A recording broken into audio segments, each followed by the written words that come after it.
The technology is us. There's that A and B engagement. There's me and the student. Just by show of hands, how many of us are teachers? Any teachers in the room? Hands up high. Okay. And the greatest factor is infrastructure development. I know that when... then you got the third group, which is, okay, bring technology. I'm going to sit and relax. The technology will teach my...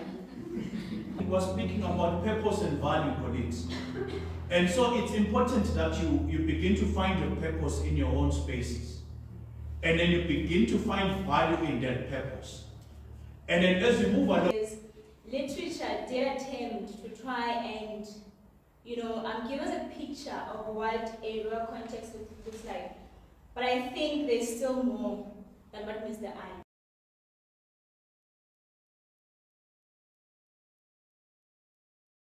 Tina, is she here? Yeah. Oh, okay. Well, I don't know much about science, so I think I'm thinking. That is a good one. I like that.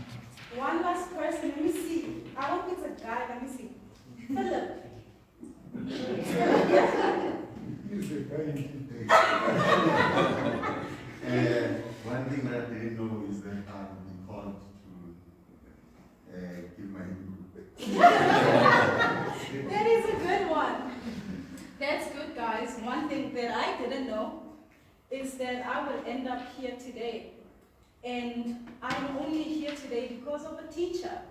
That's why when I was asked to be an MC for this event, I jumped up because I know the magnitude of what this event is about and how much it will change the lives of other students like me, not even students, other learners like me from a very isolated place in the Northern Cape who is literally just here because a teacher was empowered enough to empower me.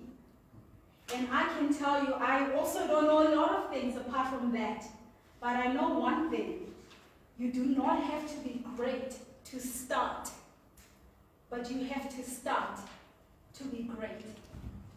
To our beautiful, powerful black woman who organized this event, who started this business, our speakers, our panelists, students, and everybody here in our audience, including our cameraman. Guys, please smile. You don't want to look angry. You don't want to look angry in the pictures or lost, because you're not lost. You are at the right place. Good morning, everyone. Good morning. I won't say welcome, because the welcome address is going to come. I'm going to introduce her. So good morning. And I'm happy that this event is happening in the morning, because mornings force you to be intentional. You don't just wake up on a Saturday morning when you want to rest. It's rest time. But you woke up today because you were intentional and because you had a purpose. And I bet you, ladies and gentlemen, this is not just another launch or another business. It's not. The purpose is deep. The intention is big, because what we will be discussing today here is big. Teachers, learners, we are the future of South Africa. We are the future in our families. We are the future in our communities. So I hope that makes you see that the purpose that we are here for today is indeed very, very big.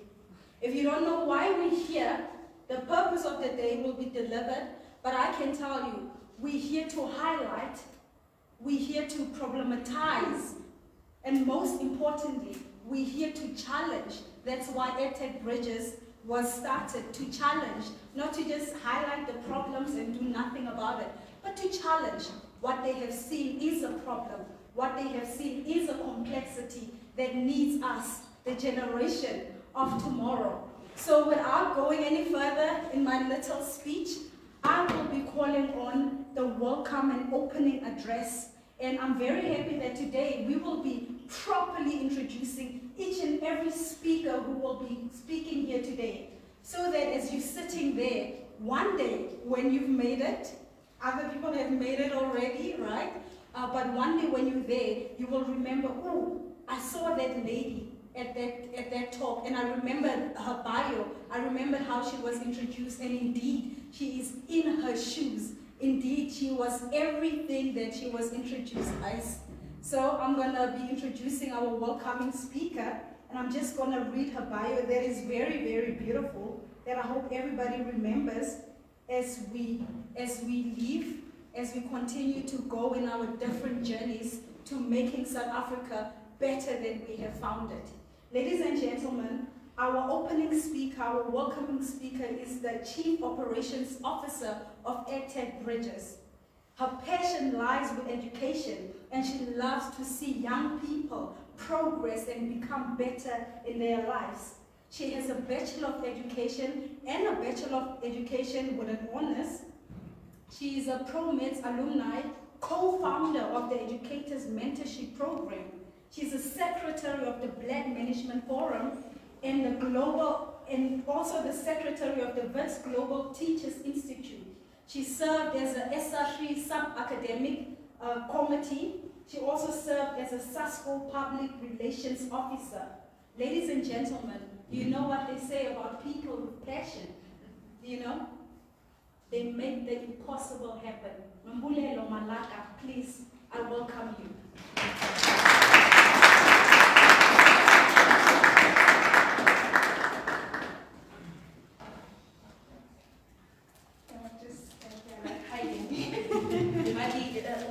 Too much pressure. I don't know where to start. Actually took all the words out of my mouth. Oh, the cameraman is saying I must take off the mask. So, right. Good morning, everyone. Thank you to each and every one of you for being here with us today. When I thought of the honors of having to come and welcome all of you, I said, yeah, what a task.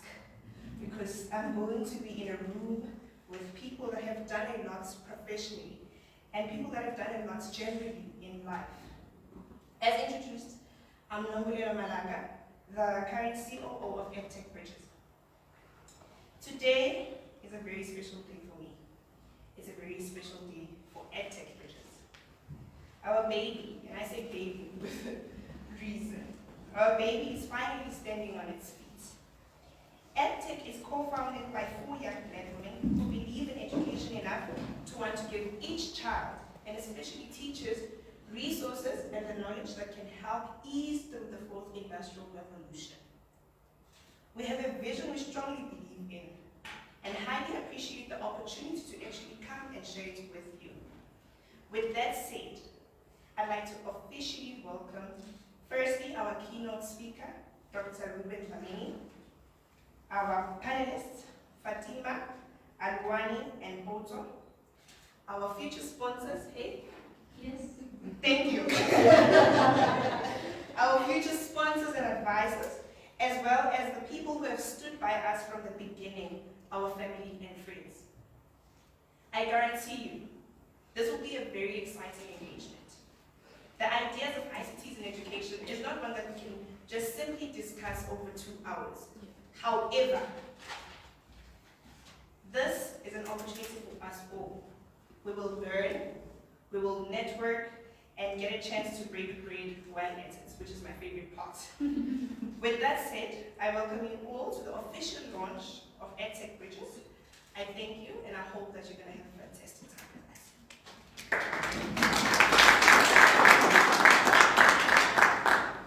It's hot, guys. I hope I'm not the only one who is hot, because that was a very warm welcome. A very, very warm welcome. And I thank you for that, Mbulelo. We are here, we are very excited. I'm even more excited after hearing your speech. Beautiful. And next, we are going to go into the purpose of the day. It's my favorite part, knowing why we're here, knowing why you woke up in the morning to come here. Our panelist, our keynote speaker, knowing why you had to write that speech, knowing why you had to prepare, knowing why we have these beautiful banners up here today. And as I'm going to call upon this speaker, who's going to be sharing the purpose of the day, there's this quote that I always heard, I always saw, but I never really understood until I met Alisa, says, the ones who are crazy enough to think that they can change the world are the ones that actually do. As I introduced Balisa, she's called many names. Many people refer to her differently because of everything she has done. In City Press, she was called a black swan. She's a trailblazer, a born leader, and a vision bearer and CEO of EDTECH BRIDGES. She holds a Bachelor of Education and an honors here at WITS. She's currently pursuing her master's in educational technology. She's also an Stellenbosch University Just Lead alumni. She serves as the strategic advisor for Future Stars. She is a contributor to the City Press economy and educational articles. She's part of the Young African Leaders Initiative Network. And we all know Alisa more by her leadership.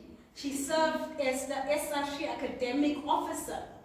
And in her role, she was awarded and recognized for her selfless contribution to students' lives, including mine, fortunately. So I know what I'm talking about. She served as the vice chair for her residence, Rennie House. She was the deputy chair, academic officer, campaign manager of SASCO. She is an all-res council member. She's also awarded as the top 100 South African Shining Stars. As I said, Balisa has received numerous recognition for all the work that she has done. And as we're all sitting here, we are very excited to see how the future will look like with someone that is leading us like Balisa. We're excited to see how she will make this generation better than she has found it. Ladies and gentlemen, I call upon Balisa. Let's give her a big hand of applause.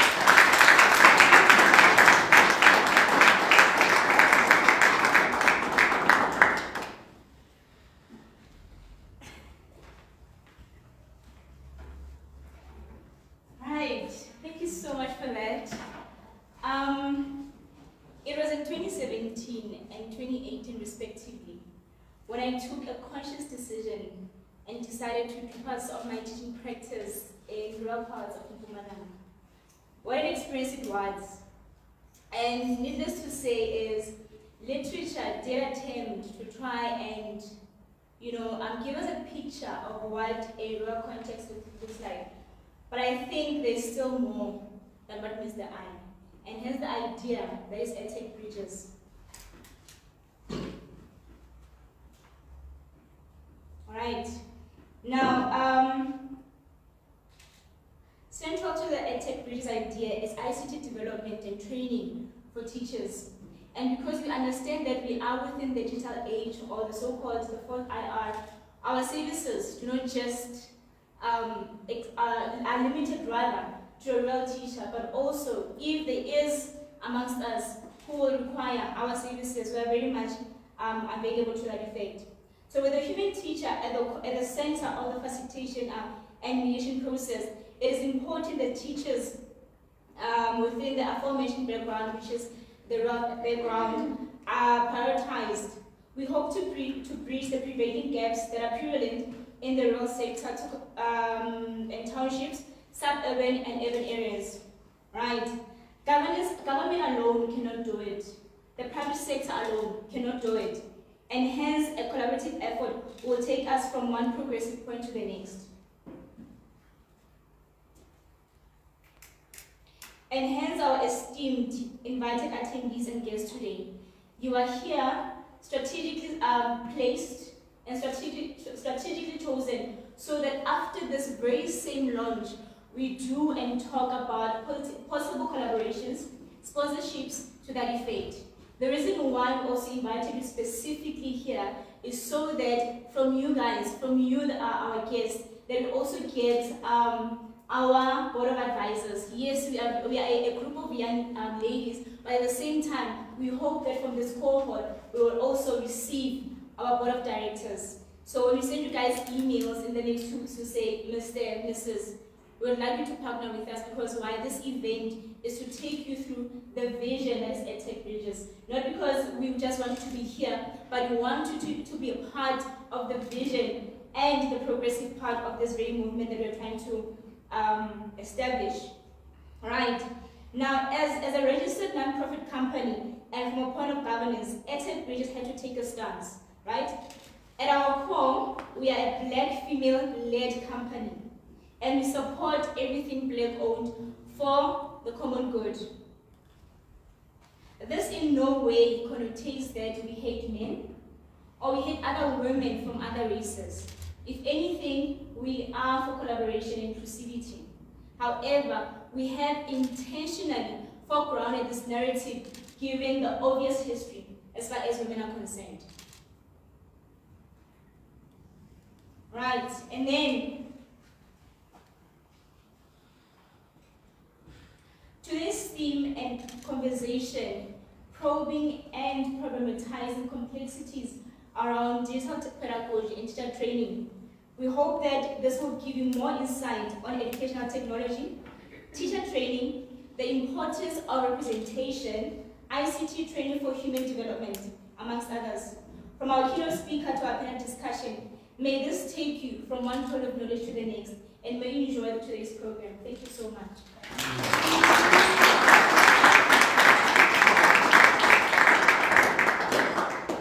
That was very, very, very beautiful. And one thing that definitely touched me was when Palisa shared that she did her practicals at a school in the rural parts. And I don't know if you've had experience going to these schools in some place like the deep KZN, some place like the deep Northern Cape where I come from. And maybe you have in all of our 9 provinces. Unfortunately, most of our schools are very run down.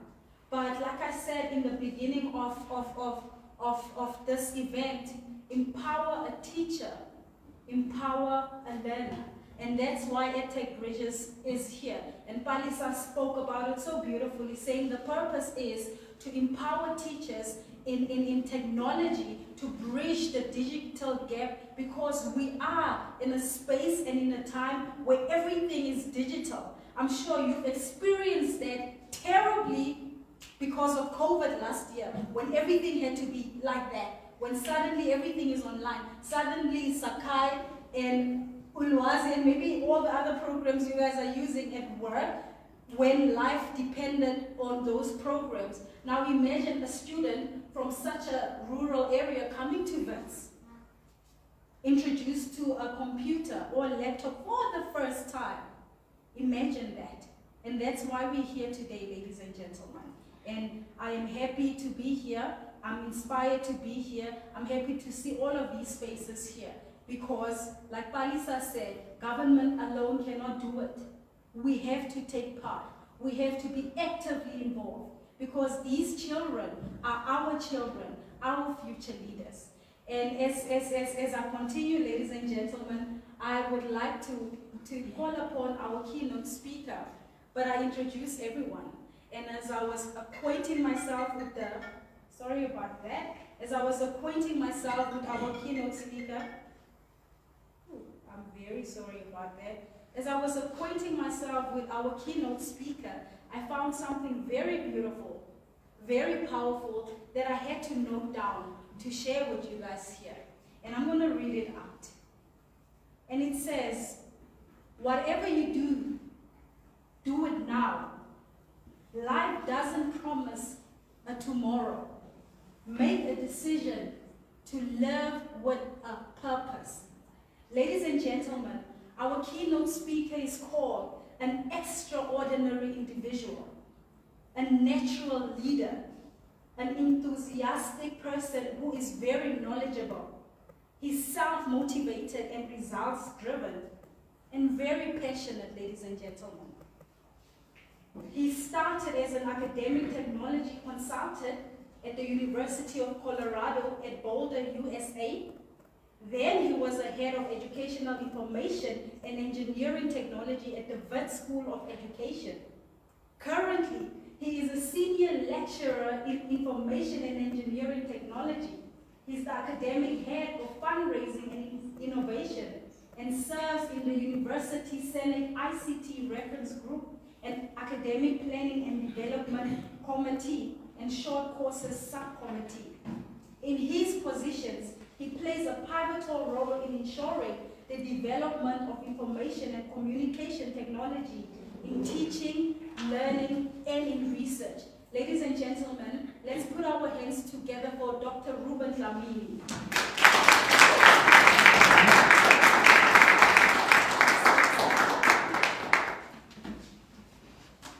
Good morning, colleagues. If you can just pardon me, I'll just take off the mask for a moment, and I will speak to you for less than 15 minutes. I think I was allocated about 15 minutes. But before that, colleagues, let me read these words by Marianne Williamson. She said, "Your playing small does not serve the world. There is nothing enlightened about shrinking so that other people will not feel secured around you." So I would say to these four young ladies, you are all meant to shine as children do. It is not just in some of you, it is in everyone, and as you let your light shine, you are unconsciously giving others permission to do the same. As you are liberated from your own fear, your presence automatically liberates others. So to Palace and to Gutumbali, to Akela, I want to say congratulations on the milestone that you have achieved. Colleagues, I want to talk about a paradox that is taking place within the education space, or within the country as a whole, whereby we are beginning to see people having access to technology. But what is happening is a continuous digital inequalities that continues to increase in our society. So I'm saying to these four young ladies, you are no longer young ladies. You are professionals. You have set the pace, and it is time that you continue to make things happen.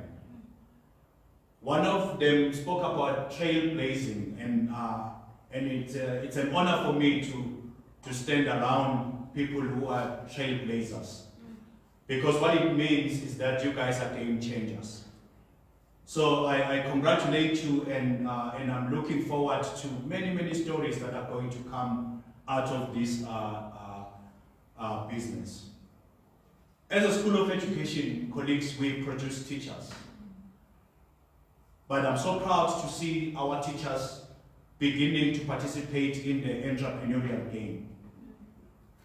Because as a School of Education, I think where I sit as an academic head for fundraising and innovation, then I know that I can come to you and try to negotiate and see where we can work together and maybe find funding, and how we can work together to make sure that in the deep rural Mpumalanga, KZN, Eastern Cape, Northwest, Limpopo, the Free State, there is rurality, colleagues, everywhere in the Republic of South Africa.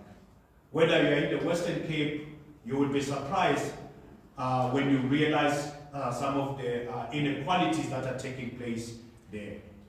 If you have had a chance to read the NDP speaks about the triple challenge in our country. And number one, it talks about poverty. Secondly, it talks about unemployment. And then thirdly, it talks about inequality. And I think when you see such an entity, it speaks to one of the problem, but the solution that it brings, it actually speaks to the other two. So when you create employment opportunities, you begin to fight poverty. When you fight poverty, you begin to work with inequalities. So what is important for people is to have access to financial resources. And by doing, in order for people to access financial resources, is through earning money. So there is no question about that. And then also it is very, very important that we begin to develop what is known as social and cultural capital. Because it always depends on the spaces that you participate in for you to be able to be successful. Because when you find yourself in these professional learning communities that we are currently creating, all it means that you are going to get different perspectives, you are going to get different views from other people. So it's no longer just about you sitting where you are thinking that you are the smartest person in the world, yet there are other people who might be thinking differently. So it is very, very important to see that you guys have come together to create this entity. And it's 4 of you, and you did not just say, you know what, I can do it alone. Can you imagine the number of years that are coming together? You know, you might have worked maybe 5, 10 years type of experience, but when it's 4, you multiply that by 4. That's about 40 years of experience. So you can imagine the power that comes with that. So let me just raise some fundamental questions as I move along. But I just want to remind all of you who are sitting here that when Socrates was facing death, he said an unexamined life is not worthy a living. Basically, that statement was speaking about purpose and value, colleagues. And so it's important that you begin to find your purpose in your own spaces. And then you begin to find value in that purpose. And then as you move along, then you begin to look at the opportunities around you. You cannot be critical of the system or even the system of government. You cannot be critical of the system of education. Importantly so is for you to begin to distribute or disseminate some of the solutions that you are sitting with them in your brain, or some of the thoughts, and then let others engage with your thinking. It's very important. So do not deprive people what you are thinking. You might be thinking it's very, very small, but you'll be surprised that it can end up being a game changer. So when we began to experience COVID-19, I would say 20 months ago, or it's been 20 months, one of the things that happened with that era, it actually made some of the inequalities among our students visible. And then we began to speak about moving towards digital education. But what we found out as we began to move towards that direction was that the conditions on the ground are not right. So it was not only in the rural areas, but it was also within the urban areas. Some of you might be staying in the urban areas, but you wake up sometimes and then you are looking for a signal. You know, you are looking for connectivity. So you can imagine somebody in Matiliti in Mwana, what are they going through? You can imagine some people that are sitting somewhere, you know, you're crossing the border to Mozambique. You know, they talk about things happening there, but they can't even connect online. So, colleagues, it's very, very important that you understand that this thing that is known as inequality is very, very real. And also, it is creating opportunities for you, young guys, you know, to come up with entrepreneurial type of activities as we are here today. And then that is the only way that you will begin to create employment opportunities. We need to stop looking at government, because government, when you look at the people that are running the country, they do not look like you. You know, they might be looking like you in terms of the pigmentation of the skin, but in terms of, I would say, you know, I sit with these colleagues who always talk about your Dlamini, it's called as Pumi. You know, which means some of them you can see that there is no vision that is going to come out of there. If we are waiting for newness or any innovations that are going to come from there, you are wrong. You know, we will continue to maintain the status quo, but you guys need to wake up. Because what we saw with the pandemic was a wake-up call. You know, there were different opportunities that were created. One of the things that we've been dealing with within in Limpopo, we've been doing training on instructional design and technology.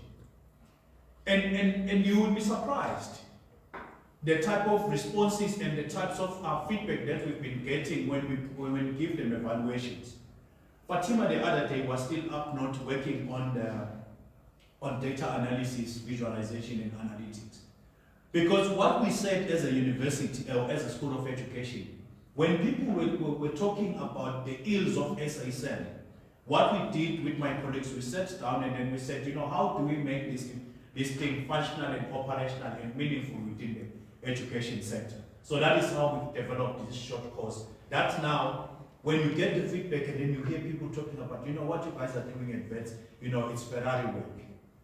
You know, and I was surprised. This guy kept on saying it over and over and over. And I'm asking myself that with all these type of investments that has happened, you know, how did you evaluate it? You know, even now they're about to spend in the next 2 years about almost 200+ million because they are talking about putting tablets in the classroom.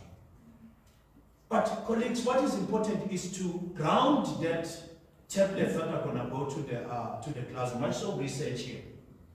It has to be informed by research.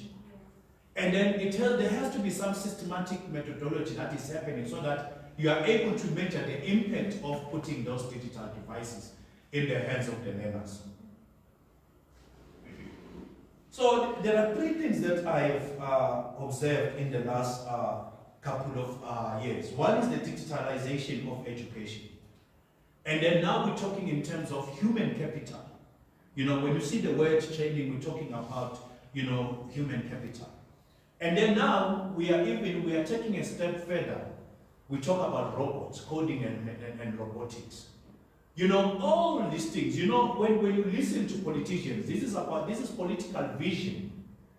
But it's us at an operational level where we are going to make things happen. Remember that politicians' lifespan is about 5 years. If you're lucky, you're going to get another 5 years, then it's 10 years. And then after that, it's gone. But what is important is to make sure that whatever we do, it's sustainable, it has long-term goals, and then also it has long-term impact within our society. So there are 3 questions that I want you guys to be thinking about as you, maybe before I get to those questions. When you look at the South African context, in terms of internet penetration, in comparison to the Southern African Customs Union, I was looking at the different regions. South Africa's penetration is about 57%, so it's about 58%, which is the highest within the SACO region. And then I took a step further and I said, let me look at in terms of SADC. Again, in SADC, it was South Africa was way ahead of everyone. And then I also look in terms of the African Union. The same thing applies. So you can imagine if there is inequalities in South Africa, what is going on in the other countries in the world.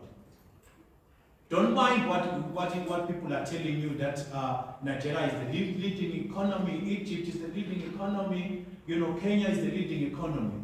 You know, there could be some truth in there, colleagues. I'm not downplaying that. But also you need to be cognizant of how our media is not so patriotic in a way. You know, you are constantly exposing some of the bad, but there is goodness that is happening within the Republic. So you just have to analyze, you know, make your own conclusion. And that is why when you begin to even go to the classroom, when you begin to assess your learners, you need to make sure that whatever you teach, you start with the lower order thinking type of skills. And then you move them to the higher order thinking skills. So that when something is being put out there in the media, you know, you begin to engage with it, you analyze it, you know, you do some comparisons, and then you make your own decision. Because just because somebody has said something, it does not make it right. You know, you need to look at it and then engage with it and see that, okay, maybe these ones are trying to sell news. You know, maybe these ones are trying to sell, you know, their newspapers, you know, all those, we are all in business. So you need to just make sure that you analyze things and make your own decision. And then, but when you look at the internet growth between 2000 and 2021, you can see that it has been slow, about 1.34%, which is very, very slow. But when you look at the mobile devices, in terms of people becoming connected, you know, you can see that it's an exponential growth. But in terms of digital equity, you know, things are going down. And then you ask yourself what is going on there. Because there's a difference between having access to a mobile device and then becoming digital fluent. Okay? There's a difference there. And then also becoming digitally savvy. Because you can only the only way you are able to use this thing productively is when you are digitally savvy. Otherwise, you are just going to use it for WhatsApp purposes and for call purposes. That is just communication. There's nothing else that you're going to do with this product. But the three questions, question number one, that we need to be engaging with are, what are the theoretical and practical foundations of digitalization of education in the Republic of South Africa and abroad? You know, you always want to make comparisons with what's going on. And what is the essence of the concepts of digital education, digital pedagogy, and information culture? And then lastly, what are the methodological foundations of students' information culture? You know, we just brought in Fatima within our division, who's going to be teaching our IT students and also our CAT students. So I'm hoping that that's the type of research that you guys are going to be engaging with. What does it mean, this digital education? Because it's here to stay, whether you like it or not. It's here to stay. And then the connectivity issue is huge. And then how do we then make sure that the kids that are sitting in those rural communities, they are not deprived access to information? It's the creativity that is going to come from you, colleagues. And also the research that you're going to do, make sure that it's just not theoretical in nature, but it's also informing practice. You know, I'm a pragmatist, so I believe in the balance between theory and practice. Versus other people who will just philosophize everything every day, and then, but it does not mean anything if it cannot change somebody's situation on the ground. So whatever research that you do, whatever work that you do, whether at master's level or at PhD level or honors level, make sure that it informs practice on the ground. Let me just end here by highlighting some of the trends that I've also observed. One of the things that I've seen is the introduction of progressive teaching methods that requires cultural transformation. You know, I was just talking to Philip, and then also we ended up engaging with also SPA, because they were bringing an institute that I was asking what happened to it. You know, and I'm hoping that we're going to bring it back to life, and I was promised that it's going to happen. So training in real practical skills will improve professional qualifications. So it's not enough just to speak about something. You know, that is what is known as working knowledge. But you need to be able to do. So that is where we need to, when we walk away from here, if we talk about digital pedagogies, we should not be just talking about it, we should also be able to do it, so that we are not excluding any of our learners or our students. And then number 3, cooperation is a key factor in the dissemination of effective solutions. As you can see, these 4 young ladies who came together, put heads together, and EDTECH was born. Despite the widespread use of technologies and materials for online, they are still not available to everyone. We are talking about the inequalities that exist in our country. So it is necessary to create processes for assessing skills at the individual level. Whatever project that is going to be implemented, we need to make sure that there is monitoring and evaluation. We need to make sure that there are impact studies that are coming out of there, so that we can hold people accountable. Because if you're going to spend millions of rands, you know, we need to make sure that we hold people accountable. And if we do not have a way to measure those things, then it's a problem. So do not participate. If the research or whatsoever project that you're running and there's no monitoring and evaluation, or there's no any kind of impact study that is going to come out of, then it's a problem. Because all you're doing, we are just spending, but you're not trying to figure it out whether it's making any difference or not. So lastly, educational ecosystems should be flexible enough to accept completely new teaching methods. when you look at the principles of learning, one of them is autonomy, which is, talks about self-regulated learning. Secondly, we talk in terms of diversity, making sure that you recognize that your learners are not the same, they are unique. You need to make sure that there is connectedness. You need to make sure, when you talk in terms of connectedness, it's about creating professional learning communities or professional or communities of practice. And then lastly, there's also what is known as openness, the ability to access those resources, despite of my location or despite my context. So those are some of the things that I just wanted to share with you, colleagues, and also challenge you, colleagues, to do what these 4 young ladies are doing. As I will also call them, trailblazers and also game changing. So I wish you well and congratulate you on this milestone. Thank you.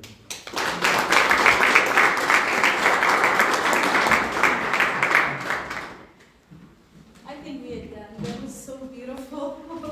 I made so many notes, but I couldn't even keep up, but I felt it here. Thank you so, so much, Doctor. That was inspiring. That challenged me. That made me want to put up my hand and say, I want to do it too. I also want to do this. I'm very, very inspired to do that. I hope the 3 questions that Dr. Dlamini posed at us, I hope as our session ends that you go speak to him, do go and engage him. Everything that he spoke about, all the data that he spoke about, telling us about the government and the research that he has done in Southern Africa. I hope you guys go speak to him, go and engage him, because we are here and we are the future. I will keep on saying that, because as he also highlighted that we can't look at our government. We can't look at our government, but we can look at ourselves. We can look at each other in this room. Ladies and gentlemen, before we continue, don't forget hashtag EDTECH BRIDGES. Follow us on social media. We have a nice, beautiful website where you can learn more about the speakers, learn more about the founders, learn more about the purpose and the vision of the company. So it's literally www.edtechbridges.co.za. We are on LinkedIn too. I know we are professionals, we are on LinkedIn. So if you are on LinkedIn, please just go search and then you'll find EDTECH BRIDGES. Follow. We're on Twitter too. I know people love tweeting. Twitter, please go follow too. Join the hashtag EDTECH BRIDGES, hashtag education, hashtag Black empowerment, hashtag bridging the digital divide, hashtag challenging digital inequality, as our speaker just highlighted very, very, very beautifully, because digital education is here to stay and we have to prepare ourselves beautifully. We're going to start with our panel discussion now, and I am going to be welcoming Akila first. I'll be reading her bio out. Our panelists, as I call you guys out, I will be introducing you guys too. Please do come to the front. Do come to the front. And this is our time now to engage. If you've been sitting here, you've heard the welcome, you've heard the purpose, you've heard the keynote speaker. I hope that everything you've heard, you should have questions. I hope everybody has questions. I hope everyone has a comment. I hope everyone has something to say, something to add, something to contribute, something to clear up. So this will be our chance now to do that with our panelists that will be here to answer any of our questions. I hope we can engage, because this today is for us. What we're doing is for us. It is nothing if you guys are not engaged. So I really hope that it will be a very engaging session. First of all, I'm going to be introducing Akila. And before I do that, if anyone wants to go to the bathroom, there's a bathroom right if you go out. You just go this way, it's there. And there's also a bathroom upstairs. So please, if you want to go, there are two, one here, and the other one is up there. So Akila is an enthusiastic teacher. She has a passion for being in the classroom, and she is a techno junkie. I think that is very cool that we have teachers who are also techno junkies. Kids love that. She has a Bachelor of Education at Wits and also an honors. She's currently doing her Master's in Educational Technology and Critical Literacy. She's part of the Young African Leaders Initiative.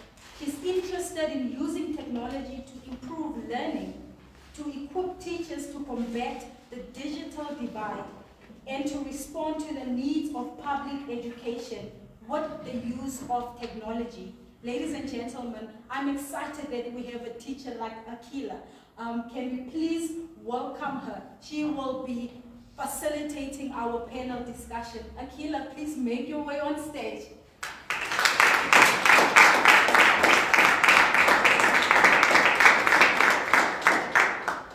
Thank you. Are you going to speak first? Okay, no problem. Good morning, ladies and gentlemen. Thank you once again for investing your time with us this Saturday morning. I'm Akila Ahmed, and I am filling the role as the facilitator of this panel discussion.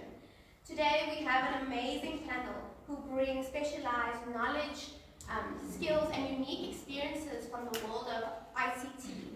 And we will be framing out our panel discussion around our theme for this morning, which is probing and problematizing the complexities around digital pedagogies and teacher training. I'd like to call up the panelists to come and take their seats, and Ms. Ntombi will introduce you. Thank you so much. Thank you so much.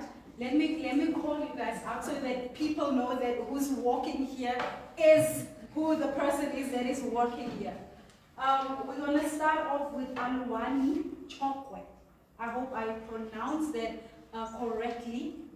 She has an intense commitment to integrity. She's a communications fanatic, a tech enthusiast, and a former teen entrepreneur of the year. Dr. Dlamini, we have entrepreneurs here in the room. She has a BCom degree at UJ, and she's currently pursuing her postgraduate studies. Her titles include, she's part of the Advisory Council member and the spokesperson of the National Youth ICT Council. She's a provincial coordinator of Students for the Advancement of Global Entrepreneurship. That's great. She's a provincial deputy secretary of the Global Youth Parliament. She's the editor of the Liberation Regional Newsletter. She's the deputy director at the Department of Economic Development, Agriculture, Rural Development, and Environment.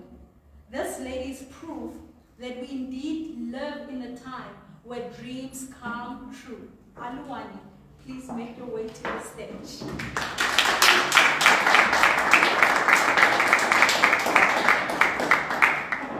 Thank you. Our second panelist, ladies and gentlemen, I'm sure we're very excited. I'm excited because Dr. Ruben Dlamini really spoke a little about her work so beautifully. So I'm very excited to call upon Fatima Magda. She is a professional who lives to make a difference and loves to learn. I'm so excited. She has a BCom in Information Systems at Wits. She has a Master's in Education, specializing in Educational Technology, also here at Wits. She's currently pursuing her PhD. Her work experience includes being a data analyst in a fast-paced global firm. She has served as a lecturer, a teacher, a facilitator across different spheres in different areas, including rural and urban, and I think that is very important because Dr. Dlamini spoke about how digital inequality doesn't only exist in rural areas, it also exists in urban areas. Ladies and gentlemen, let us call upon Mr. Fatima Magda. Miss Fatima Magda.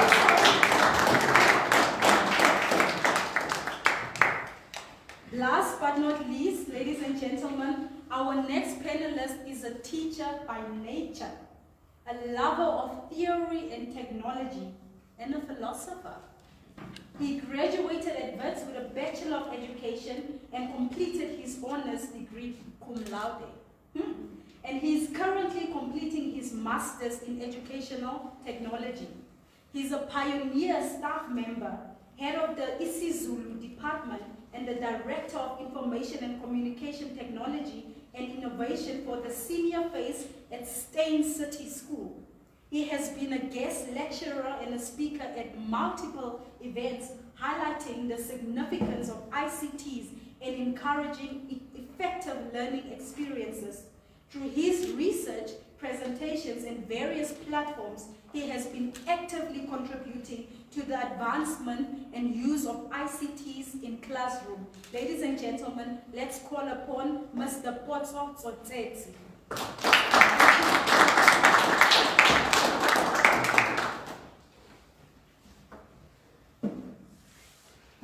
Thank you. Before we dive into the panel discussion, I'd like to get a sense of our guests today and a temperature of the room. Just by a show of hands, how many of us are teachers? Any teachers in the room? Hands up high. How many of us are involved in teacher development and teacher training?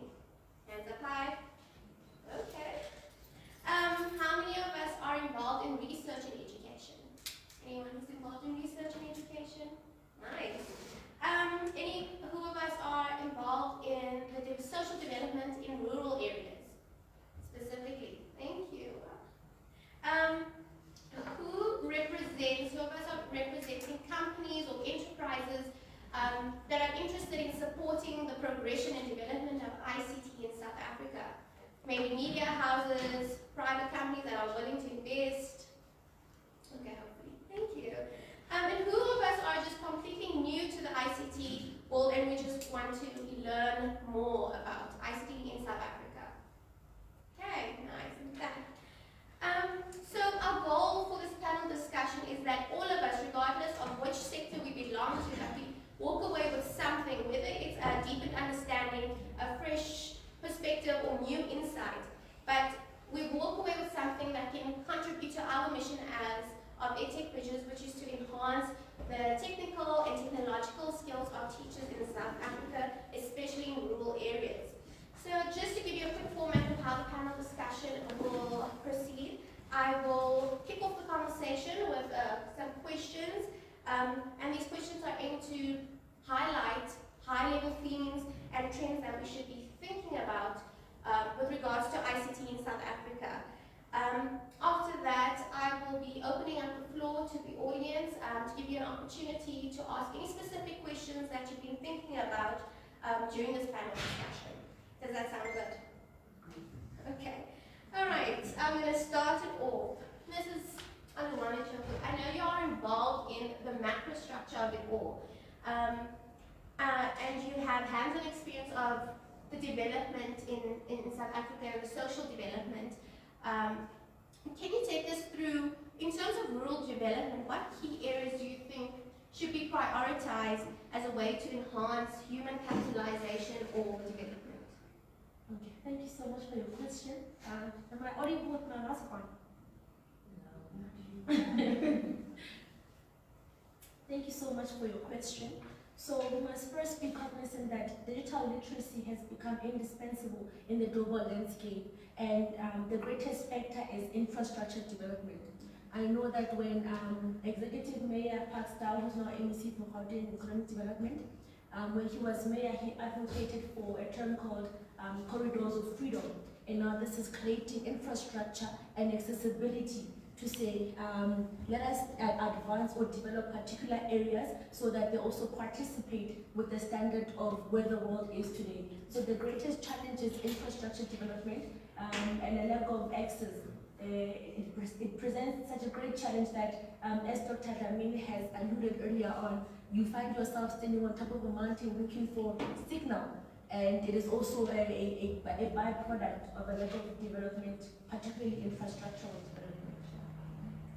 Okay, and apart from infrastructure development, are there any other barriers to ICT, incorporating technology in our classrooms, besides our external factors like infrastructure, some things like internal, in terms of human development? What are the barriers in terms of this? So I think we need to be cognizant again that we have a problem of human capacity in terms of the ICT, particularly in rural areas. You find that there's a lack of confidence or a lack of accessibility within the teachers to be able to fully exude their knowledge of ICT. And I know that it is easier for these younger teachers to be more deliberate in passing on the skills of technology than it is for a teacher that has been in service for the past 25 years and now, which is really a problem. And the technical support as well. It is also a failure from the side of government, which has fully failed to transform society and equip rural schools to be on the same levels of these middle top schools in your elite areas. And such as Dr. Lamini has already alluded that we live in an unequal society. So it is also to a certain extent results or byproduct of the apartheid of legacy that we have failed to develop rural South Africa the same way we've developed your Soweto schools or your Parktown schools. It is also another factor to say, how do I then move the level of education that is in Parktown to a rural school, and also the language barrier. A person in Soweto or in Harrismith receives education in a greater language that is also pro-ICT. You know, language also becomes a barrier within the education of these young ones. But particularly, I'm saying the government has failed to upskill rural areas. We saw this at the advent of the global pandemic, where most children, in fact, across the African continent, were last in class in March 2020. But a person in Parktown or in Harrismith have been continuing. Thank you. I think you bring up an interesting point of the internal factors that we have and how we need to invest in the human and the teachers. I think if we're placing the teachers in the heart of this conversation of implementing technology in the classrooms. Mrs. Aliwane, can you, in your line of work, I know you are the Deputy Director of the Gauteng Department of Economy, as well as you're the spokesperson and chairperson of the National Youth ICT. Are there any projects that you're involved with that address these barriers, address these problems that we are facing? So our greatest line of work is research. So we inform research and policy. So we are always able to say to the government, we have identified 3 schools in rural Kampafele, and this is how we think you should go on about it. So ours has always been policy directed and research. In fact, we even open it up to say when there's a bill that is to be passed, we take the comments to society and also translate it in a language that members of society fully comprehend and understand. We are cognizant that our country is a country in crisis, and this is measured through the Gini coefficient. And another barrier of our development is the language part. So we really break down the language and say, this is what the government is thinking of doing, and this is how we're advising them. How do you think we can best address this issue that we're facing? Because I'm always of the belief that those who bear the brunt of inequality best know how to address the challenges that they face. So having these conversations is how we contribute to the upskilling. In fact, we have premised and said we want South Africa to become a global source of tech talent. So the very same way we think about China, when we think about mechanics and cell phones and all of that, we want also South Africa, but particularly addressing the challenges that we face. As Dr. Ruben had said earlier on, we are characterized as a country that continues to face unprecedented challenges of inequality, unemployment, and poverty. So how do we best address it? We best address it by creating conversations and breaking down the ICT language in a language that people understand. Thank you very much. I think we're getting a lot of insight that there is research happening around this, and we are opening conversations, and we need to be involved in this conversation. I think what the key takeaway from this is that we need to place teachers in the heart of it, as I said before, but it's not about the technology, because technology at the end of the day is just a tool. It's about the teacher. The teacher is the biggest resource here.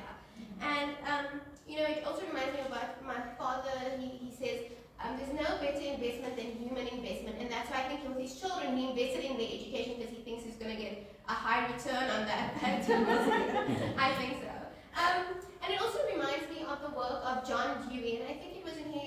paper of 1929, he said, the reality of education is not in the books, it's not in the classrooms, it's not in the laboratories, but it's in the minds of the individuals who are engaged in these educational practices. I think that's so powerful. The minds, involved in the minds of people who are engaged in educational practices. And we have our next panelist, Mrs. Fatima Makta, who is involved with teachers, hands-on, has experience with teacher training in rural areas, specifically now most recently in Limpopo. And I think you have a lot of expertise and knowledge about what goes on in the minds of these individuals, in the minds of the teachers. And you have done fantastic work on the strategic implementation of ICT in the classrooms and training teachers in rural areas. Can you give us some insight on what are the teachers that you work with, what are their attitudes and their beliefs and perceptions towards ICT? And take us through also what entails teacher training and teacher development with regards to ICT. Thank you for that, Akila. May I remove my mask? You have to ask for permission, please. Good morning, everyone, once again. So, to answer Akila's question, I first want to start off by saying a lot of times, especially within the urban areas, we are exposed to technology. We are exposed to access. And when we move them to the rural areas, we actually realize we take a lot of things for granted. And having said that again is, on this note of access, access is not just access to having technology, to having internet. We also go into this whole thing of human capital. It's access of skills, access of knowledge as well. Now in terms of this teacher training that we do is we look at the strategic implementation of ICTs within the classroom. And we go and we face it. There is this inequalities that exist. And to bridge that digital divide that exists as well, we go out into these rural areas and we train and teach the teachers on how to strategically implement ICTs within their classroom. And when you first get there, like Dr. Dlamini mentioned earlier, we have to start off with lower thinking questions and all of that. And likewise, when we go out there, we need to understand that it's not just, we can't make an assumption that these teachers have some sort of knowledge or exposure towards ICTs. And sometimes it goes as far as to starting from the basics of switching on a laptop. And I'll give you an example. In 2019, we actually went out, we gave these teachers laptops because we were going to teach them how to use the laptop and how to use the different applications, software, hardware that exists, or the affordances that this laptop can bring within the classroom. And again, at that point, I learned a very valuable lesson. Because at that point, I said, okay, if we're giving them laptops, there's normally government issues laptops. They do have some sort of basic understanding of how to switch it on, how to navigate around it. We're going to jump into the actual strategic implementation.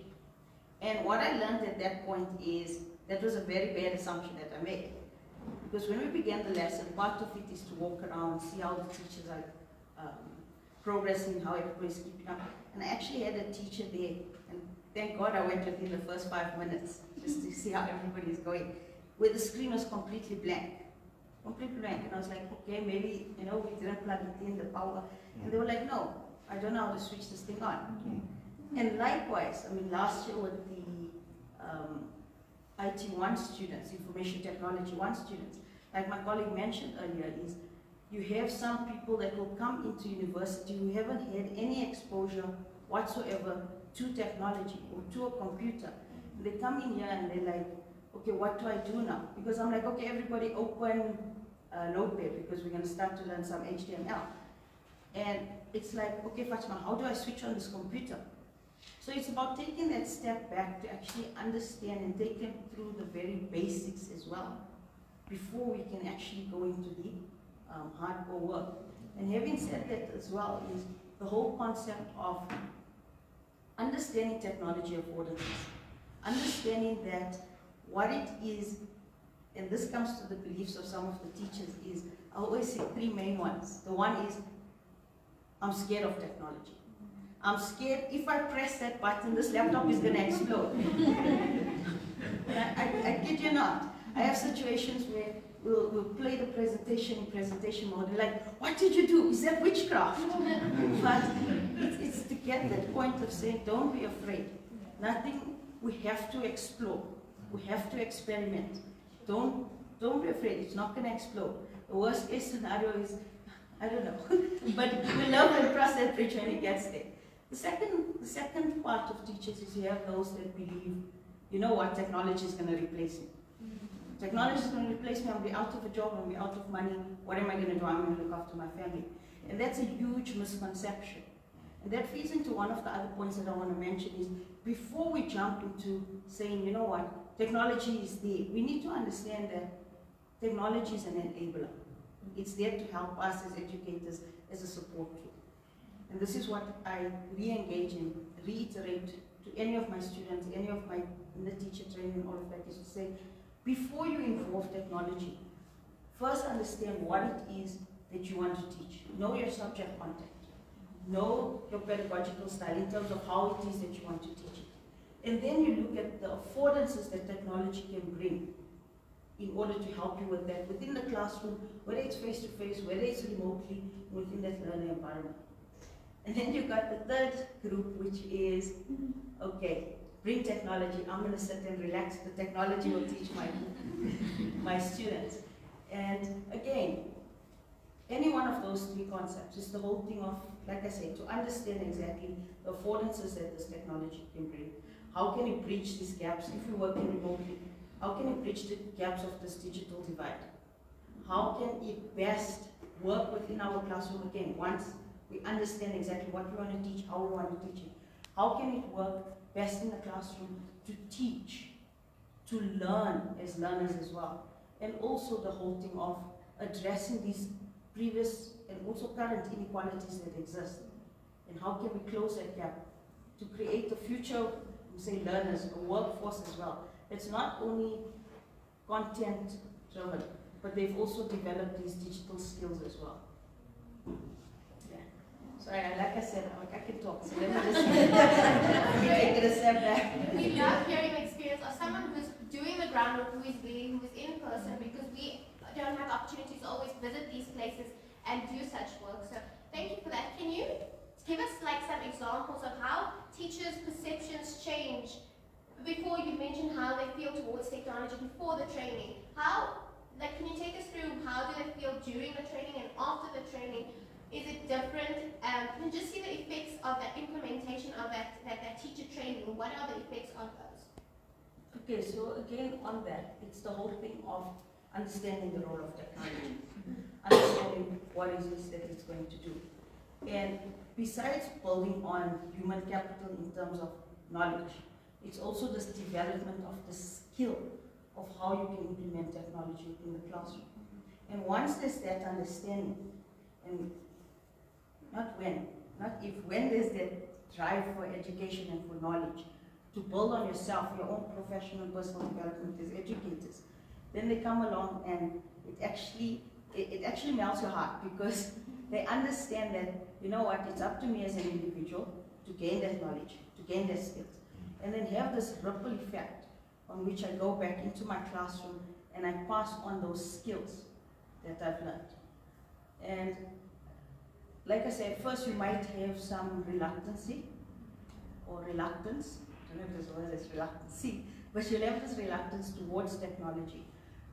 But once they understand, or once our teachers understand through this teacher training how it is that they can use this technology to enhance their teaching, to enhance their learner engagement as well.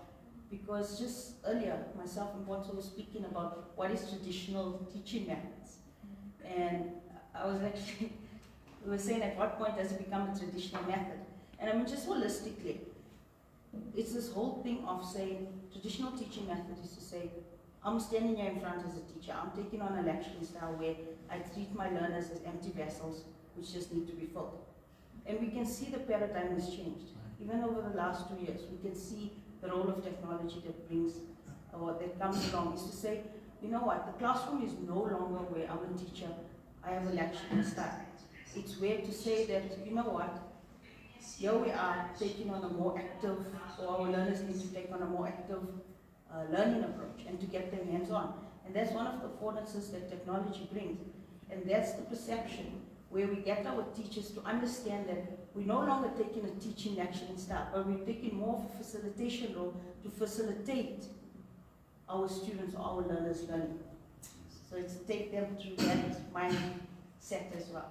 Thank you. I think what we hear from with teacher training, we need to invest in our teachers, and I think it's about understanding, making the role of technology to these teachers explicit to the teachers, that they don't feel threatened by it, but actually feel confident using it. We need to upskill, we need to develop their skills, and just that it's not going to replace you, but you also don't need to let it do the work for you. It's a tool, just like how the blackboard was a tool, just like how pens are a tool. It's a tool, and we need to understand that relationship with technology.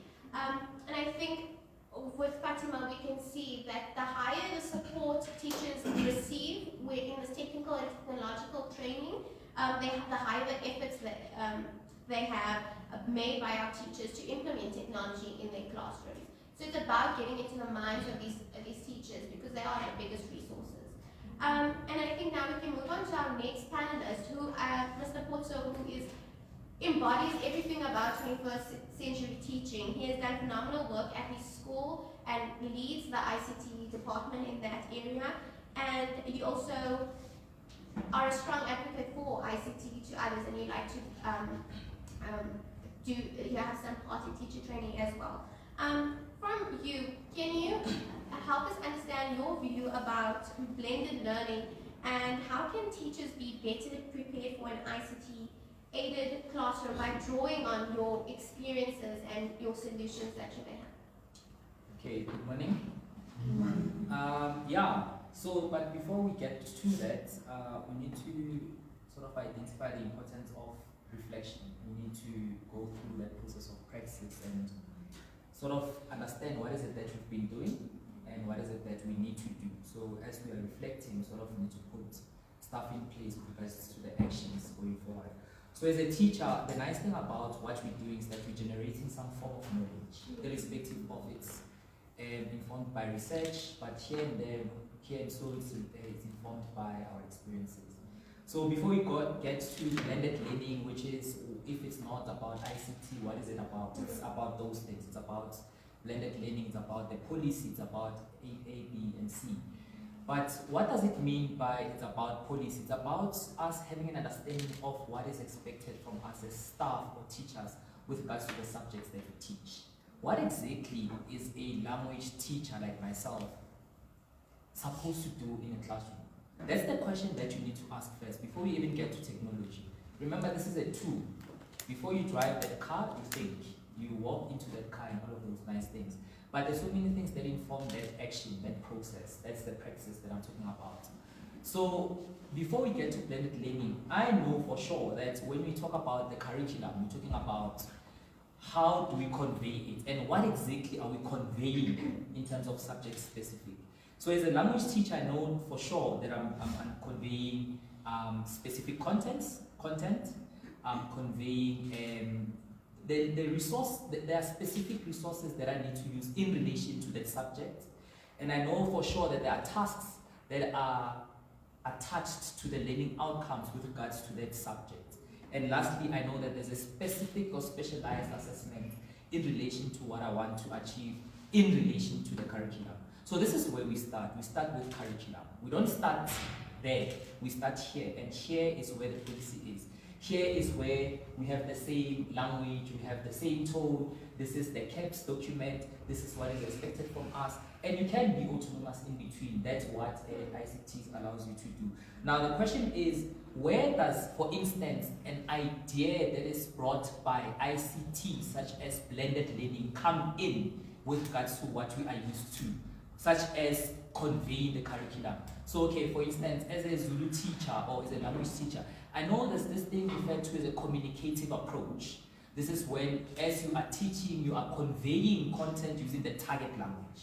Okay, so where does the ICT come in there?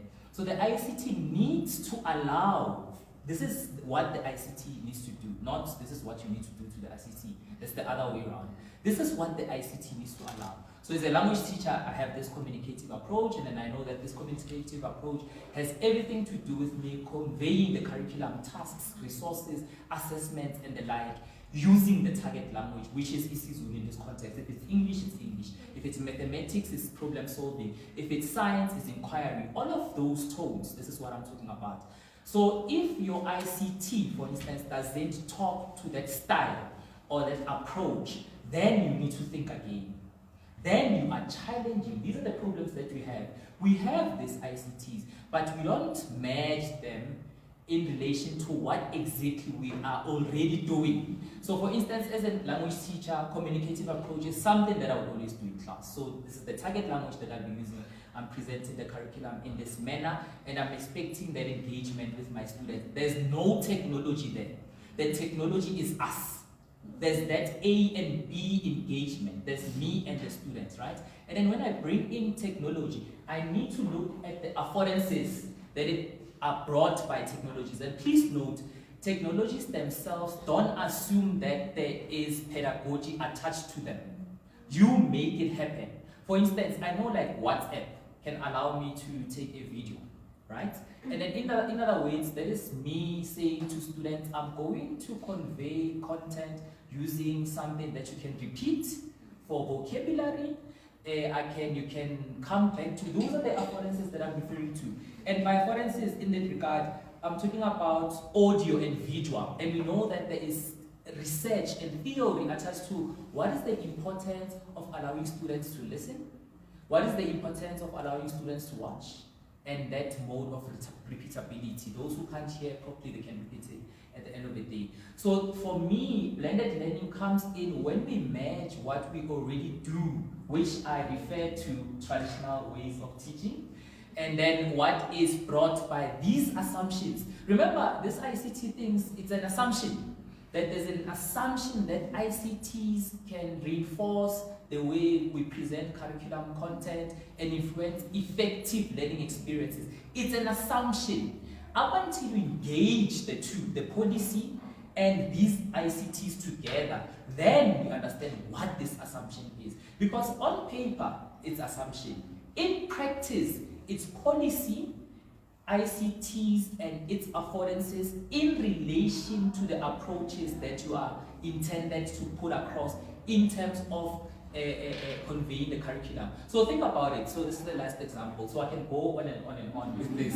Okay, so this is an example. So you're a science teacher, right? And then it's inquiry based, right? That's the approach. You want students to think and to discover and to go out there and to collaborate and to think about their thinking. We know all of those things, right? Where does that fit in technology? That's the question that you need to ask yourself. As soon as you know where that fits, then that's the component or aspect of ICT that you need to reinforce learning through.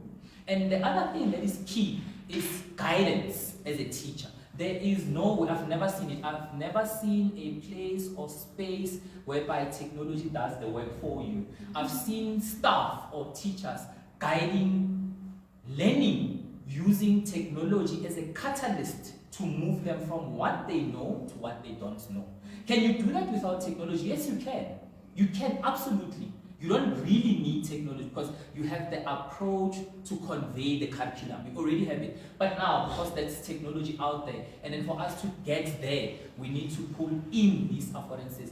Then can technology assist me with conveying the curriculum, and can it support that communicative approach? If it can, then that's where the blended learning comes in, whereby the so-called traditional is merged with when the paradigm shifts, which is when technology is introduced in our spaces.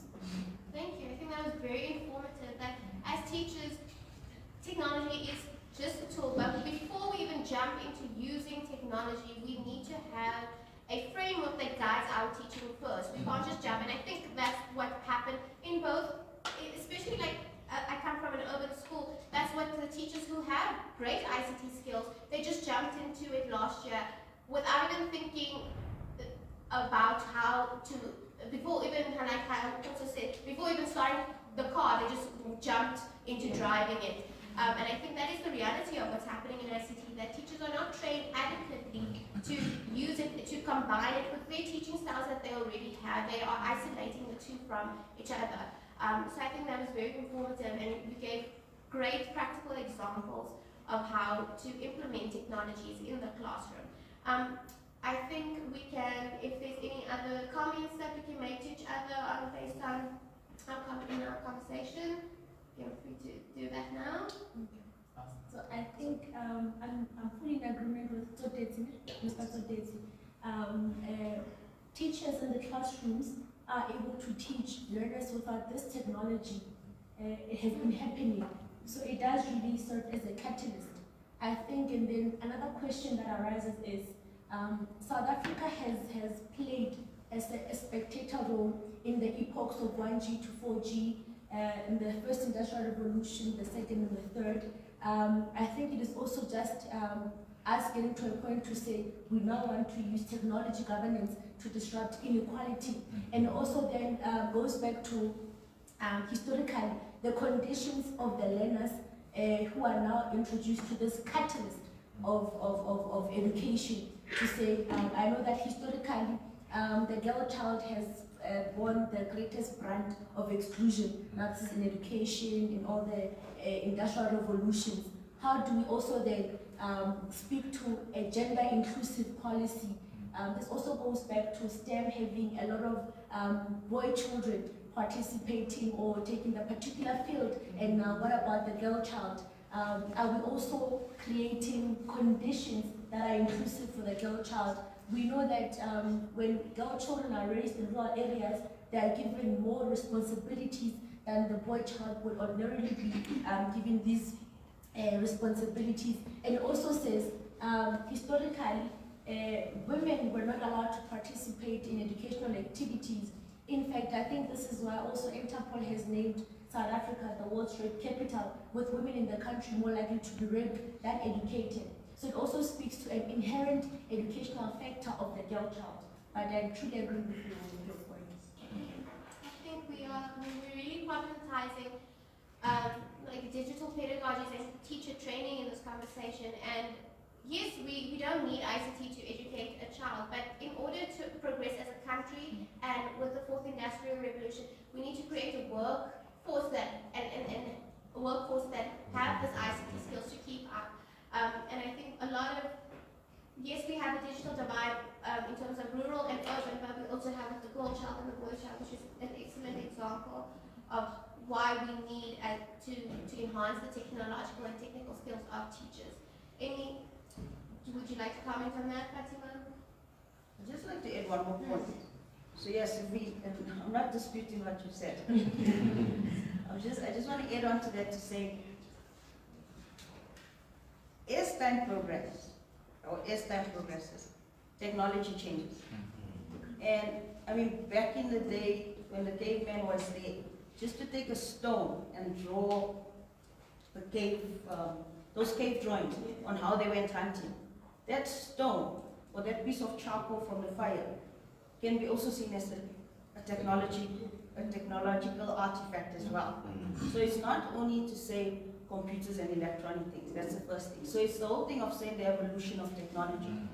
The other point I want to raise is we need to look at the affordances, because it can enhance bridging that gap of the inequalities, as my colleagues have mentioned. And in addition to that as well, we need to look at the learner's mentality or mental state that we're going to be working with. And right now, yes, we have our learners who's mixed between traditional methods of teaching and learning and this new thing of working on the internet and all of that. And if we look in the next 5 years, and I'll take us a step back, if we look, everybody here is engaged with toddlers, right? Have you seen a toddler engage or interact with a smartphone? They can't talk, they can barely walk, but they'll access their game. I'm playing Angry Birds, I'm playing Slice Ninja, whatever it is that they play. And they're able to navigate themselves through that smartphone to get what it is they want, even if they want to take pictures and that. And there is the generation as well, or the children that's going to come in that we're going to work with. And as much as, like I said, don't dispute what I said, but as much as we can work without technology, can we see that technology of affords us certain things, as well as that's going to be the learners or the students that we're going to be working with, people who are digitally savvy. And as educators, we need to keep up with that. We can't remain stagnant. We need to progress with the time, with our learners. And I promise you, I mean, most of you are in the education space, and you can see that we need to progress. Otherwise, we're going to sit there and then we're going to want a promotion. But we're not keeping up with times. And besides promotions, I mean, like I say, it's this whole thing of, and I support that 100%, this whole concept of human capital, this whole concept of moving with time with your own personal and professional development.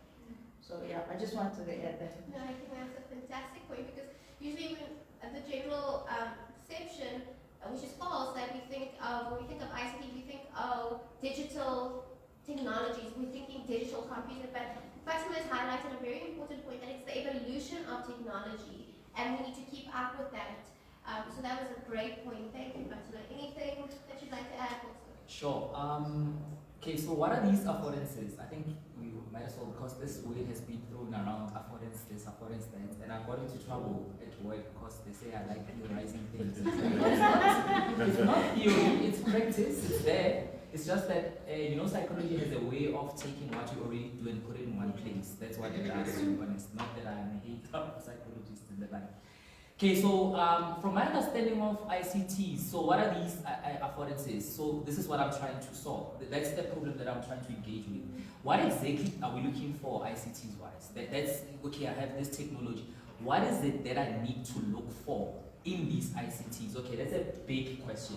It depends on where you are located in a spectrum, right? So as I've said, okay, I'm going to be biased about this. I'm going to be a language teacher because there's languages in everything. Maths is a language, okay, for instance.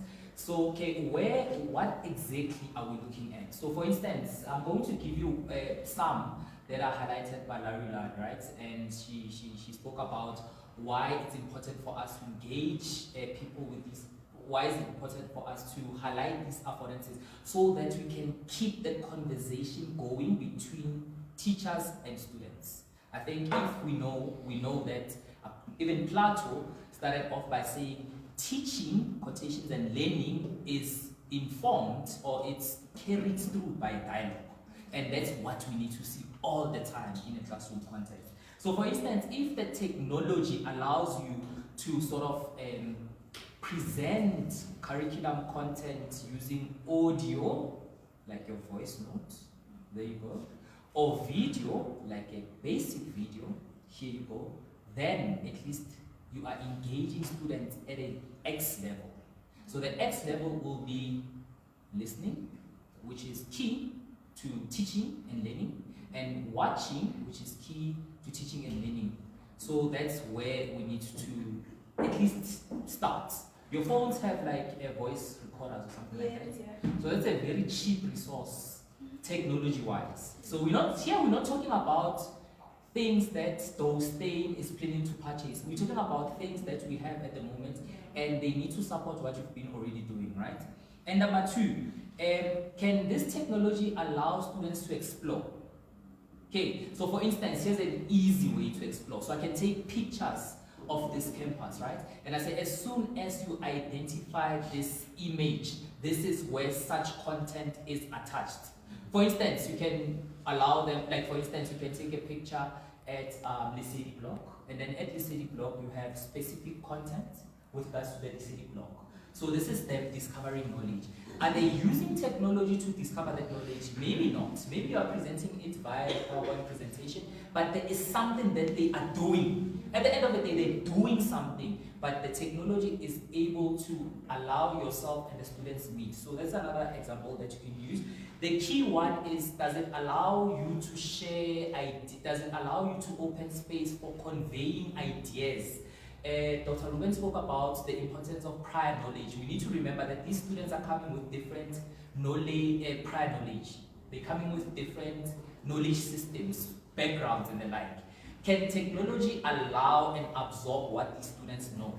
So posing a question, like for instance, this image for me, if you ask students, what do you see from that image, you will hear things that you did not expect. That's learning.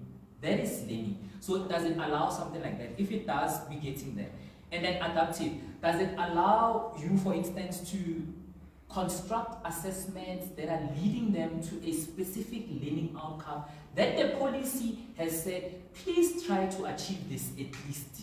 For instance, in isiZulu or any language, we talk about comprehensions and the like, right? So does technology, can you type out a passage? Can you type out a poll? Can you send it to them via an X mode? For instance, can you send it to them via WhatsApp and the like, if they have those spaces? If not, can you show them? Can you add audio on that text? So that you can play around with different learning experiences, therefore allowing effective learning experiences. And then lastly, can that type of technology allow the students to create something in response to their understanding of the curriculum content? If it can, for me, that's the biggest one, because this is where we understand that students understand something, because now they can articulate what they have seen. They have ran around the campus to look for information. They came back in class, they see content that is related to that information. They told me exactly what they think about that information. And now I'm using technology to allow them to create their own artifact that pulls in their prior knowledge and what we call specialized or formal knowledge. So if it highlights for me, like that's how I use technology, if it highlights those four, actually you need to challenge technology like that. If it allows you to go through those steps, which is in general terms, can it narrate information? Can it allow students to interact with content on a specific platform? Can it allow communication? Can it allow them to engage with assessment so that you can check their understanding and rectify their misconception? It's not an X and Y thing. So 1 + 1 is equals to 4. No, it's 2, Y, A, B, C. That dialogue is maintained. That's what I'm looking for. And then lastly, as they produce these artifacts, can they then take responsibility to talk to you in relation with the content that is covered? So when we are problematizing the issues of technology and all of the teaching, staff development sessions and the like, the base for me is what you bring as a teacher, and for me the guideline is that policy. You need to be a specialist. You need to know exactly what is required from me as a subject, for instance, as a first additional language teacher. If you know that approach, then let technology talk to that approach. If it doesn't choose, there's nothing wrong with choosing. There's so many elements in learning management systems such as Microsoft Teams and the like. There's so many elements. You can even use your WhatsApp as an element. There's so many things that it allows you to do. If it does talk to it, then why not? Then take it from there. Okay, so it needs to talk. For me, technology needs to talk to this approach. It needs to talk to that approach. And then as the term innovation, for me, the definition of innovation begins with understanding the basics and moving along. As you go and you are a master, then you can innovate. That's my argument of what an innovator is. You start with the basics and you do what people know that this can be done, and then you do it better. Then you innovate as you go. So that's innovation. There's Facebook, there's Instagram, and it's the same person. It's like consistently playing around with the basics, playing around and opening them up, and they're becoming bigger and bigger and bigger. So that's how I think these are the things that we need to look at as when it comes to the technologies and the assumptions that are brought by technologies. We are looking for those things. We find them, we engage. It's not easy, but we keep on trying. Thank you. I think I couldn't have said it any better, but it's again putting the teacher in the center of it all. It always begins with the teacher, it always ends with the teacher. And it's also, again, practical examples of how to implement technologies, and we need to focus on developing the skills of the students so that they are prepared for the workforce. So thank you. I think I'm now going to hand over to our MC, and we will take questions from the audience, and maybe you have some questions that you have been thinking about, or points during this panelist discussion that you will get an opportunity to now ask. Hi everyone, my name is Lucy Coffee. I'm with Lucy Peary. We are from Imfundo Enhle. So I've been visiting disadvantaged schools quite a lot, and I will engage with these young teachers that will tell you that, you know what, I have an opportunity and I have these devices. I want to bring this in the classroom, but the older generation, they don't allow me to do these things. They feel like I'm coming to take over the positions, I'm doing a lot of things. How do these young teachers now try to teach the older generation or bring them on board, or you know how it works? It's very, there are dynamics, there are complexities within the school. How do you navigate that as a young teacher? I think that's what I did. Okay, so for instance, as I started, right, I have 10 years teaching experience, and when I started, it was not easy because isiZulu, for instance, is not in a bad sense. It's crowded by people that have wisdom. In other words, people that have been there in the game for a very long time, right? Okay, so when I come in there, already I'm operational in technology. So what I do, I'll take initiative and then I'll have the so-called staff development session slots, and then I show them exactly what I do in class. So I teach them what it is that I do in class. And I'm not looking at the outcomes, I'm looking at the engagements that I'm going to get from staff in relation to what I'm teaching them. So for instance, when there are like, what are they called? When there are like conferences, for instance, those things should be there. When there are meetings, like cluster meetings, for instance, I jump. I know that that's my target. I jump in those things, and I can at least have a like 30-minute slot so I can tell people something about WhatsApp and learning, for instance. And I fetch those aspects, for instance, the content that they are related to. For instance, emailing system, that's another ICTs right there. So how can you use emailing as your learning tool, for instance, or to allow teaching and learning? Creative writing, good when it comes to, the emailing system is good when it comes to assessing creative writing, for instance. This is what teachers have been doing all along, if they have those products. So then I show them what exactly is it that you can look for on an email platform in terms of you assessing the students' understanding of the curriculum content. So it needs to be very practical, and then you don't have to come in there as if you know. You come in there as if we are there together. We are here together. This is where we start, and we're starting at the basics. So normally what I used to do, I would look at what it is that they are using and what it is that I'm comfortable with. So SMSs, for instance. I remember one of my exams, grade 7 exams, had a WhatsApp chat, which is a dialogue in general terms.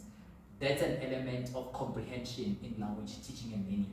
Do they have chats, teachers? Yes, they do. Can they create some chats? Yes, they do. Those who know, can they screenshot it? Yes, they can. Can they use it to their own benefit? Yes, they do. So I'm looking at those, like, to answer your question, practical stuff, things that people are using at that moment, and then things that they can implement to convey that curriculum content. That's what I would call autonomy as a teacher. They need that. They need a lot of autonomy. And of course, I've been saying curriculum. There's no way in the curriculum where it says you can teach dialogues using WhatsApp. So that's what I'm talking about when it comes to pedagogy, the importance of teaching and knowing methodologies and the like, as in regards to the needs of the students at that time. So that's what I used to do. It was not easy, but that's what I used to do, because you need to start somewhere. And somewhere is the basic, way documents. You move with them up until you get somewhere. Any other questions? Can I just add one more point here? Sorry. So I agree with that. They have knowledge sharing sessions. And the second thing is, in addition to showing how your learners can benefit, show the affordance that technology can bring in the efficiency as an educator as well. And I'll just pinpoint a quick example. Ask any teacher, what's the thing you hate the most? They'll tell you marking and administration. They'll tell you that. I'm 100% certain. And one of the things that you can bring about with technology is to say, spend 15 minutes, set up a question paper. Set up a question paper so when your learners are done with that, it's done the marking, it's done the feedback, to tell them exactly this is where you went from, this is which chapter you should address or look at again, this is the concept you need to look at again. So they spend 15, 20 minutes, half an hour max, actually setting up this assessment with feedback in there. Instead of collecting the scripts, marking it after 2 hours, if we're lucky, getting some feedback and returning it to the learners. So it's also to pinpoint and, I'm going to say, bring out this whole concept of the efficiency that it will bring for them as well. I think to add on to that, so one other factor that we're looking at as the National Youth ICT Council is why do we not make skills training for teachers mandatory? This is mandatory because we are there now avoiding the reluctance after you've told them how this technology is going to simplify their lives. Why do we not say no? The Department of Education has made it mandatory that before schools open, you go for 2 weeks computer training, so that we avoid a thing of there's no willingness from Fatima, there's willingness from Mr. Zodetsi as well. So that's what we are trying to explore. Thank you. I think I saw 3 hands. Let's start at the back and then we'll come to the front. The gentleman in green at the back, yes, you can go. Also, and Fatima, I like to pick up on this. I like economic dialogue. I hope it's not a dialogue, but just how to pick up on this issue of the traditional versus the new professional. I mean, in the age of in digital age, would you say there are areas of convergence or divergence when it comes to these two concepts? But again, I mean, I don't have time to decompose and dissect, the concept itself. But traditional, I assume, is pre-technological era. Then the new professional, in the era of technology. Just to simplify things. If I can pick, I think one of you, and I just want to pick up on one of witness. Any areas of divergence and convergence when it comes to this concept? In other words, would you encourage South African teachers to take a traditional view in this era as far as technology is concerned? Or you encourage them really to take, more like a new professional, ICT savvy, all those kind of things? Or would you say these two can be merged and you can get the best of what our teachers have created? Thanks. Okay, so let's go back to theories of learning. I'm not sure what those are. Are they traditional? Are they new? I'm not sure. So for instance, social constructivism, for instance, okay, it informs the way we teach, right? Okay, so if I locate myself as for instance, let me start here. So the communicative approach has elements of social constructivism in them. Okay, as I communicate with students, there's a lot of me using the target language and I'm listening to them, so there's engagement. Again, I'm not sure, is that traditional, is that history? Is that a theory of learning informing my teaching? How long was this thing developed, established? Am I moving with it?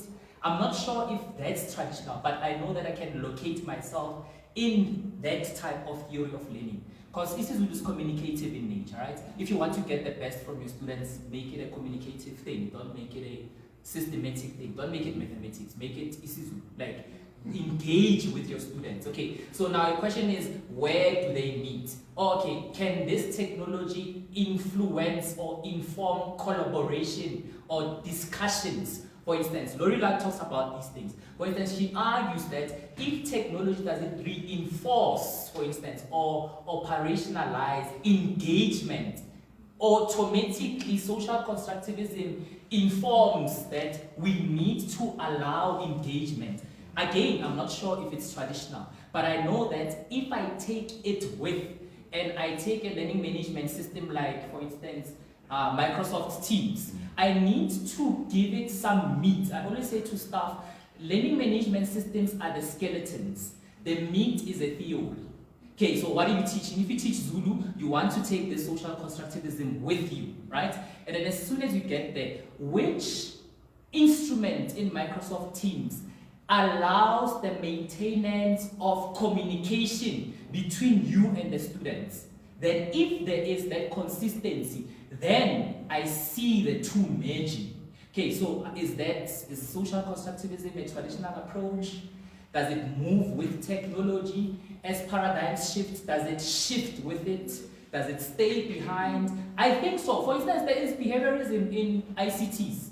I've seen Quizlets. I've seen, Quizlets. I've seen anything that quizzes students. That for me is a behaviorist thing. Okay, is that an old traditionalist way of thinking? I think so, because we are strengthening vocabulary as isiZulu teacher. Because, for instance, if you're teaching isiZulu to first additional language students, there's a lot of skill drilling. And what are these skills?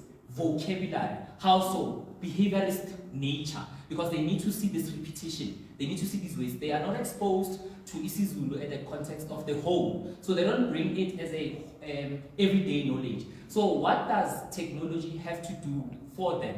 I think you are taking these traditional ways of thinking with you, and then as you are moving, what are these assumptions that technology is bringing with?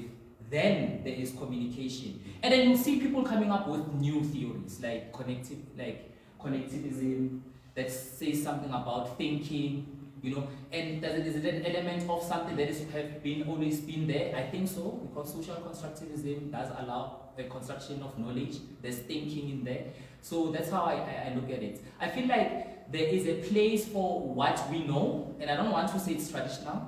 There's a place for what we know in relation to what ICT brings. So if you want to be a good teacher when it comes to using technology, for me, take what you know and just try to merge it with what's being offered, and then take it from there. That's how I'm looking at it. If it doesn't allow that, then question it further. Because it doesn't have this. If, for instance, technology doesn't have a feedback space where you can feedback to students, you need to ask so many questions. Okay, now then blended learning comes in, then you can feedback in class. So yeah. So it's philosophy and technology. Yeah, I think you need to match the two. And then the policy has already given you the philosophy. For instance, it's there. Okay. Any of the panelists want to add on that? Fully covered. I hope you are covered too. Our second question, let's go to the lady in the middle. Yes, there she is. Hi, so my question is for Ms. Chauke. Earlier you mentioned that you work with, you involved in policy and just shaping the framework to advising government on how to improve these systems in schools. I'd like to know whether you guys have a tracking system and how you track whether these recommendations are actually being implemented, just to ensure that you guys are doing impactful work. Thank you for your question. It's Chongwe.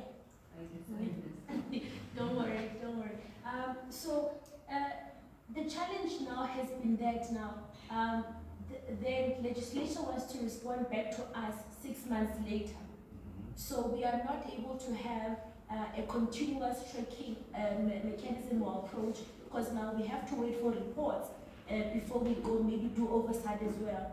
And they usually take a period of 6 months, which is proving to be a challenge, because now what if we've set a goal for 2023 to say by 2023 we need to be at this level? It then becomes a challenge. So it is also fundamentally a call for young people to take up space and become leaders in government, so that the militancy and the energy can be redirected to the social development that we so seek so much to see in our country. Any of the panelists want to add on that? Or is it fine? Covered? I hope you covered, miss. We can go to the gentleman in the front. Sure. 4 points that I want to contribute, right? Some of them are questions, but I'll try and sort of compact them. The first one is, I seem to have this problem with, the isolated efforts that happen from governance level to district level to the schooling sector. And these isolated efforts are driven by different visions. So if you go ask what does ICT entail at political level, you find a different answer. You go to a school level, you find a different answer. You go to Dr. Bobeng in the higher education sector, you find different conceptualization of that idea. And if you listen to politicians, for instance, speak about 4IR, you basically laugh, because often people refer to the use of laptops. Like if you provide laptops and iPads, automatically you're moving towards fulfilling the 4 IR mandate. And the question to that is, to what extent are we pursuing the effective integration of ICT in particular in education? And by end, I mean, for economists, they have a particular end to advocating for ICT. If you go for a teacher like Totets, he has an epistemic grounding to say, the reason why I'm using ICT, the end is to get the student to learn. You go to, for economists, they say they're creating jobs, for the future, securing the future as far as technological skills that are needed for that time. So that's the first question, to what end are we pursuing the integration of ICT in education? And the second one is, there's a maintenance of status quo, and Dr. Dlamini touched on this. And this is propagated by education policies. That's where we see the influence of politics in what gets to be taught, or what gets to form part of the curriculum. This question was, I wanted to direct it to Ms. Chokwe, that to what extent is the involvement of educationalists in the work that you do? And by educationalists, I don't mean the document that you send out for comments. I mean, in the team itself, what specialists are there that come from an education background that inform the work that you do? And the third one, I look at EdTech bridges, and I think maybe you might not frame the kind of vision that you have, but I look at it as some type of activism, because there are prevalent practices within the education sector, which I think Lucy asked this question, when you try to break, there's a maintenance of a particular status quo. So when you introduce radical ideas like the full integration of ICT, for instance, and I wanted to touch on what Dr. Kgose also said, that when we hear this word traditional, Dr. Kgose, we always have a negative connotation attached to it. And I mean, perhaps it's time to start, reframing that idea as well, to say there are current prevalent teaching practices that we're using, and there's new ones that we're trying to bring in.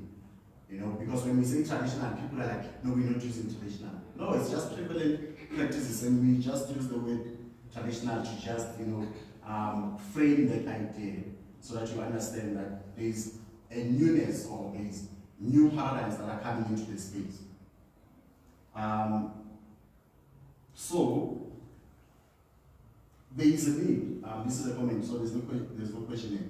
There's a need for a mind renewal, especially at rural and township communities. Because this is what I've seen as someone who has experience in teaching as well. You introduce laptops, iPads to a township school. First of all, township schools are under-resourced. So you bring something that is fancy and expensive. The first thing that the principal does is lock them into their office. Why? Because we are not used to having stuff like that within that particular context. So instead of giving these devices to the staff and the learners to use, they hope, out of the fear that they will get lost, out of the fear that they will get broken, and all other things, Fatima allude to this, to say that people are even afraid of touching buttons because of the kind of framing that they have against technology. So I think this is one of the things that we need to address. And I think the last point that I would bring in is, and this is to challenge Mr. Totets, that there's also an assumption that teachers are already doing a good job. And if you check in the challenges that are always, highlighted in reports, you find that teachers are struggling. Let's not even mind the use of ICT.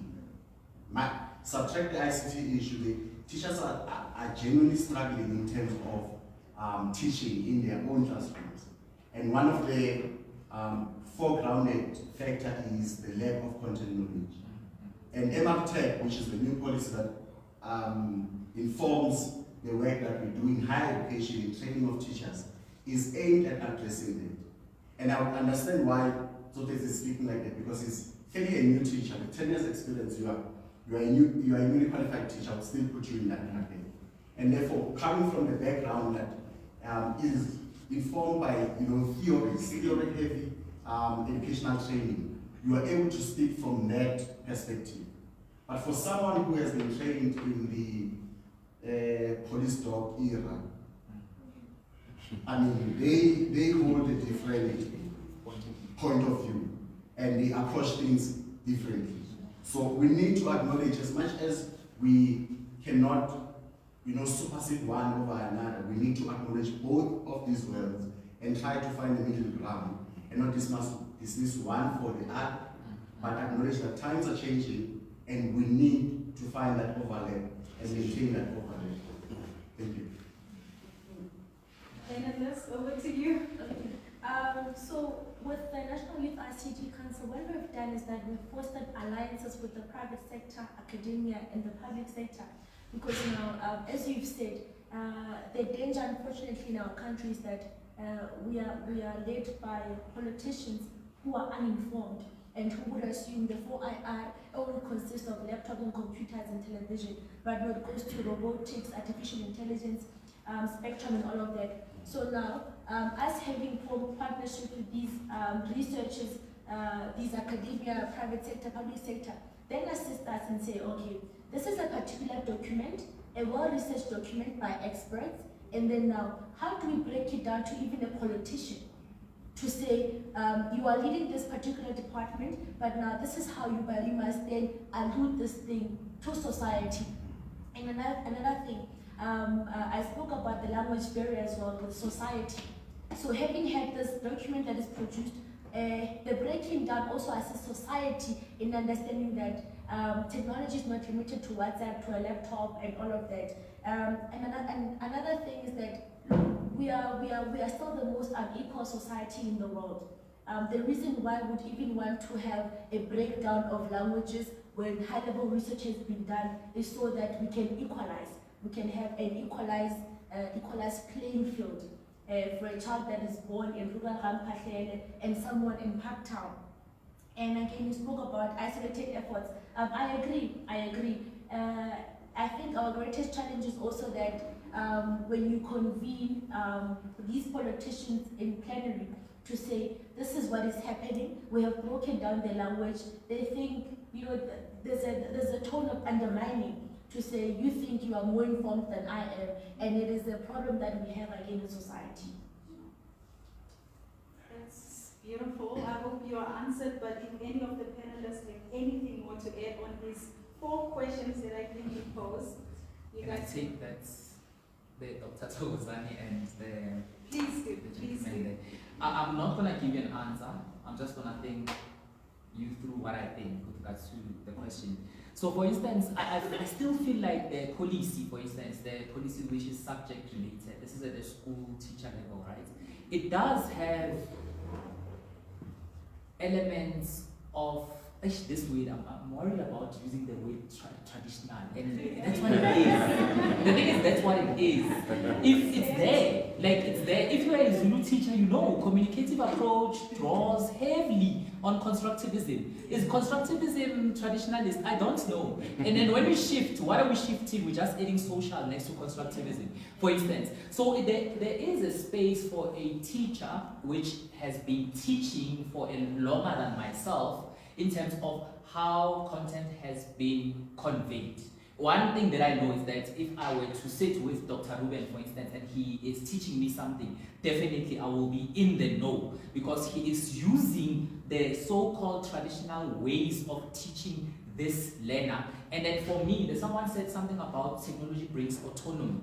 Then my responsibility will be to reinforce the known using what I already know in terms of getting new knowledge. So I'd argue that the policy does have elements of what someone else would refer to as a traditional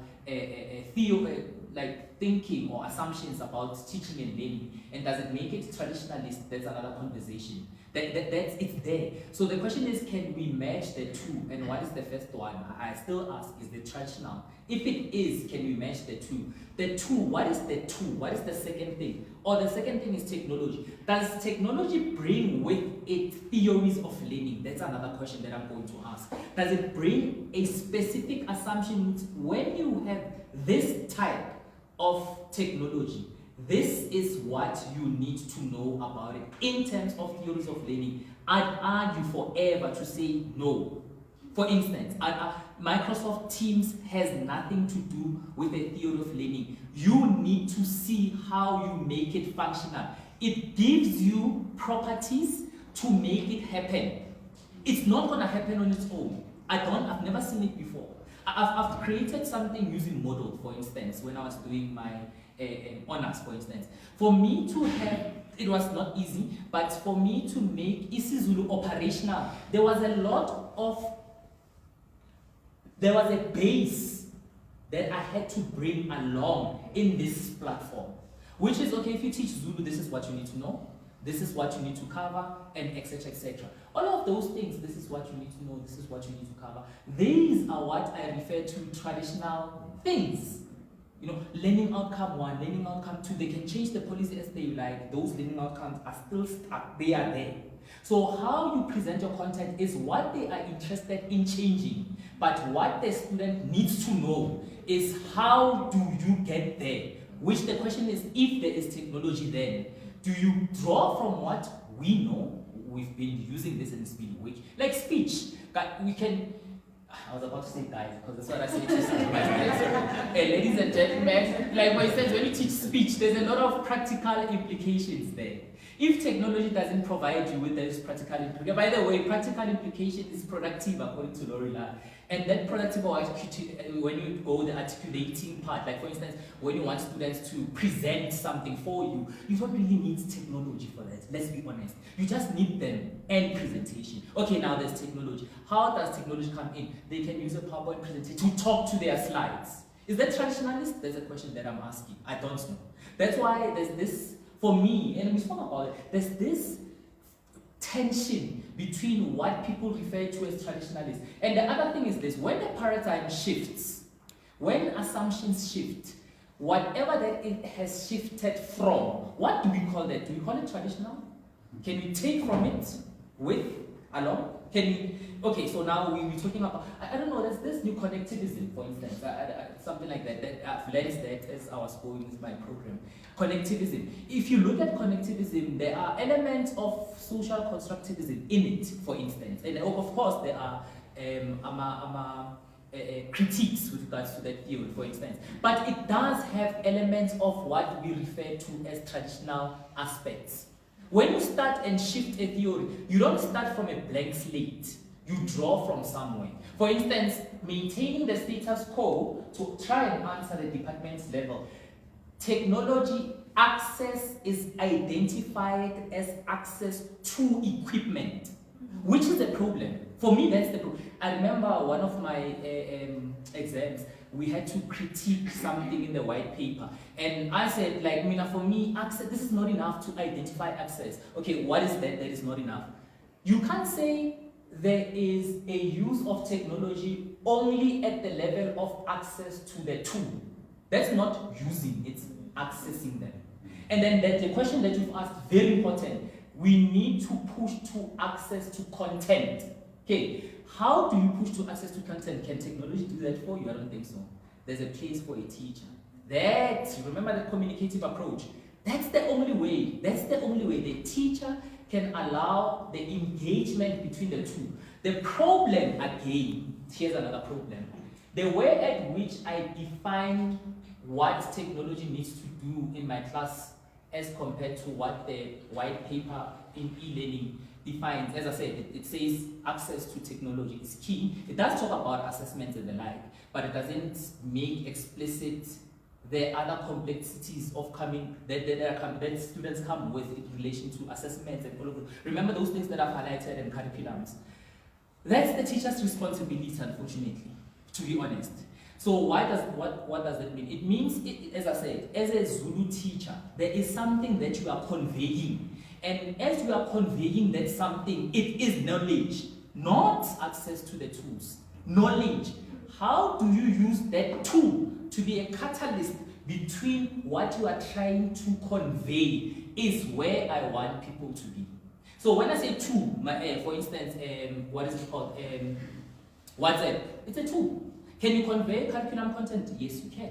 How so? I can type up something, that's learning outcome number 4, writing and presenting, and then you can forward it to the students and they are reading and viewing something. Those are the skills that you're increasing, reinforcing. Can students share that content amongst each other? Yes, they can. What is it called? Articulating, okay? Can they present it? Yes, they can present it. I am not talking about big things here. I'm not talking about PowerPoint presentation. I'm talking about something that we are always using. Is the email a traditional way of communicating with people? That's another question. If it is, then what is this traditional concept? What exactly do we mean by traditional?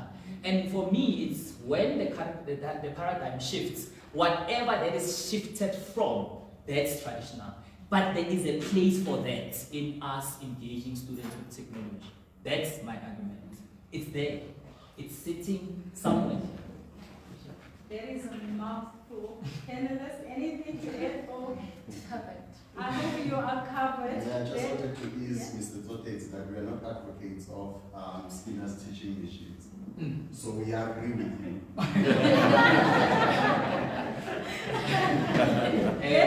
My name is Otto, so you can imagine. Otto means question, so we can take one more question and then I think we have to end our discussion. One more question. I see the gentleman there. Yes, you can ask. Thank you so much, ma'am. Mine is maybe more directed to the EdTech guys. Primarily, maybe the panelists could assist as well. Okay. I'm just going to give the problem that I personally just have with education. 1.2 million kids every year enrolling in grade 1, 650 sitting for matric final exams in 12 years' time. We've lost about 550. Out of them, we've got about 80% passing. About half of them qualify for varsity or whatever the qualifying method is. The problem is we've got this big challenge, and for me, I'm summing it down to, and it's a multiplicity of problems, but I'm saying that language remains a predominant issue. Because we're speaking rural, we're speaking township. Yes, they learn in mother tongue till grade 3, flip into English or Afrikaans as medium of instruction. The majority of South Africans do not use English and Afrikaans as medium of instruction at all. So I'm saying already, Dr. Ruben has spoken about the inequalities as per MDP. It's perpetuated by the exact same system that Wits is teaching us. I'm a product of it as well. We are. And I'm asking now, Uti, looking at our EdTech, are we taking such perpetuations of this inequality into effect? Because if we're going to be implementing, these things will definitely work. We've made the points earlier on. Uti, Parktown continued with learning in March last year, right? But rural stood still.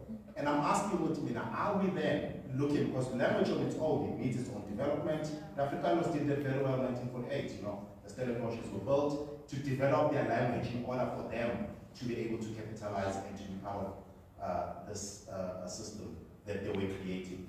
And I'm asking, are we even looking in that regard? Or is this just going to be another way to look at the minority of the country, of the world, that has access to be able to be catalyzing, if there's a word like that, and moving forward that agenda of 4IR and tech? Akila, would you love to answer that? No, definitely. We do take into account that. That's a huge problem. Regardless of what type of system we put in place, that is one of the biggest factors that causes the inequalities in this country in terms of education.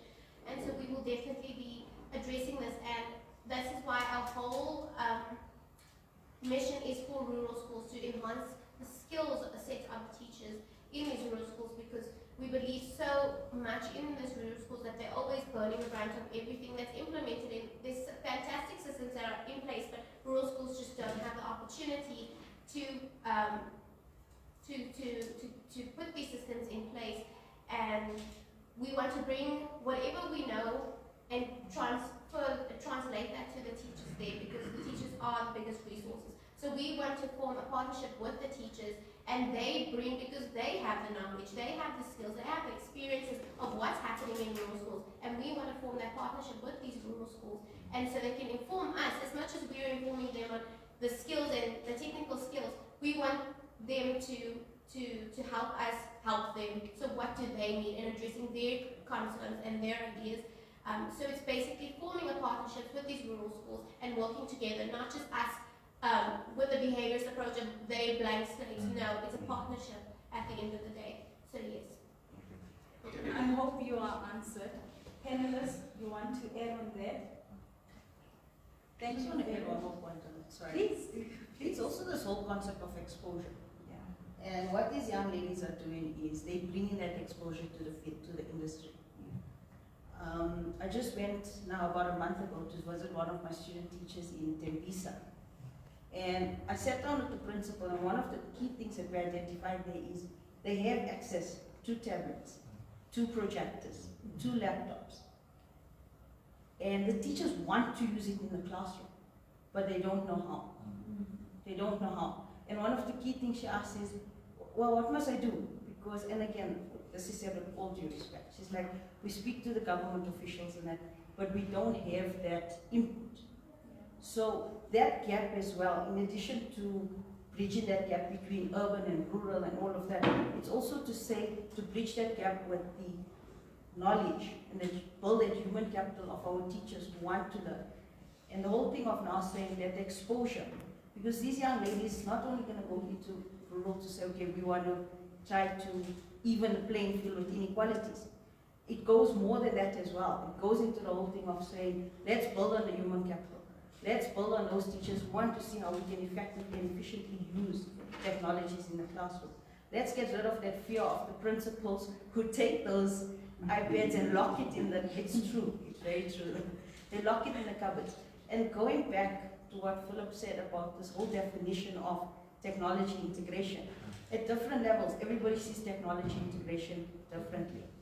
But what's important is to get this common definition and understanding of what technology integration is. But then also to adjust it and adapt it depending on your level. Your level meaning whether you are grade 1 to 3 teacher, whether you're in high school, whether you're in higher education. And then again, dependently, it's multifaceted. It's not just to say, this is how we're going to do integration of technology.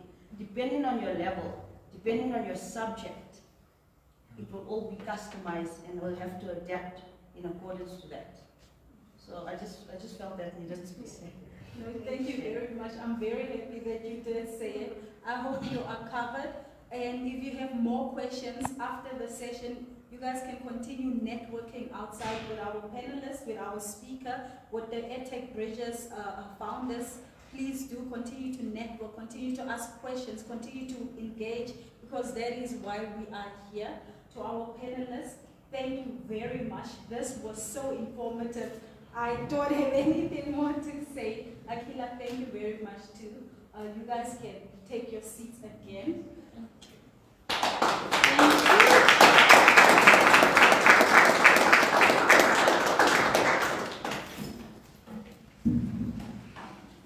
We will be waiting for Mbali. I will be introducing and calling her. She is the CFO of EDTECH Bridges, and she will do us the honors of closing this beautiful discussion, this beautiful event that we had today. She will be closing it up for us. She will be giving the vote of thanks, and she will also be giving us our announcements for the day. And is Mbali around? Oh, awesome. I can see her. She's ready. And Mbali is someone who is in a continuous pursuit of self-development. And she's also into mathematics, and she has a business background. She's a final year Bachelor of Science student in UP. I think that's amazing. It shows the diversity in EDTECH Bridges. We have a science person here, we have educators here, we have a lawyer here. It's beautiful diversity, and we have entrepreneurs in the room. We have people from all walks of life, from different professions, so that makes this discussion very exciting. Mbali is also a ProMet alumni. She is a mentor and recognized for her outstanding contribution and active participation in the society's mentorship programs. She's also a Young African Leaders Initiative member. Mbali, please come on stage. Please come and close this beautiful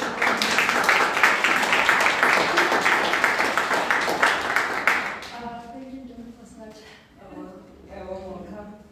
Ladies and gentlemen, we have come to the end of our program. On behalf of EDTECH Bridges, I would like to start first by thanking our MC, Ms. Kgomotso, for running through the podium and making sure that everything flows. With that said, we have something prepared for you. And yeah. Thank you.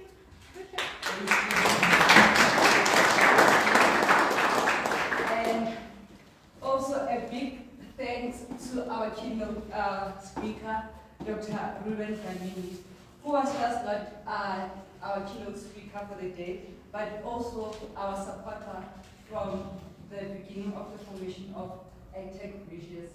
Also, we have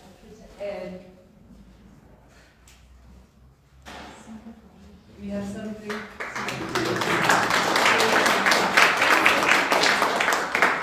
To our panelists, Mr. Puzo Sotesi and Ms. Fatima Magma and Ms. Adwani Chokwe.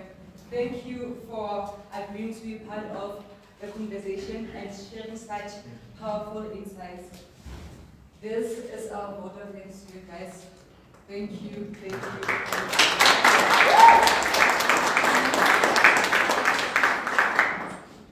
And to our family and friends, thank you for your support. It was not going to be possible without your support. Thank you. And to everyone who actually made time to attend our launch, thank you, thank you. To our team at large, the team of EDTECH Bridges, Akila, Ledo, and Balisa, we did it. Thank you.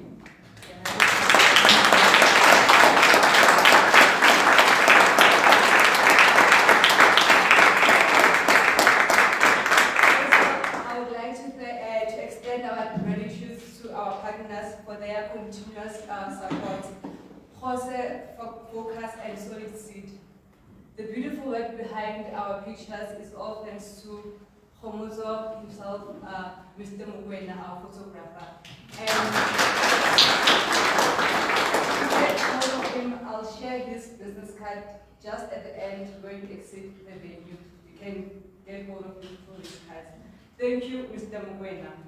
To the West Student Council of Education, the SLC, thank you for availing yourself and for your effort of being here and helping us with arranging and preparing for our launch. Thank you.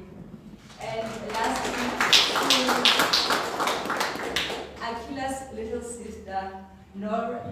Nurain. Thank you for that. Thank you for availing yourself and for making sure that our Facebook Live is on point to extend our view to everyone who couldn't make it physically. Thank you. And in closing, I would like to say we have prepared some little refreshments. So as you exit, you'll see them, I think on your right, you'll be able to sell yourself. Thank you. And for those who have not yet followed us on any of our socials, please do that. Remember, you can get hold of us at Facebook, Twitter, and LinkedIn at EDTECH Bridges. Thank you. That was beautiful. I will not say much because she has said everything. Thank you for being a beautiful audience. Thank you for taking your time to step into this purpose and this intentionality that is EDTECH Bridges. Ladies and gentlemen, you guys may go out, fetch your refreshments.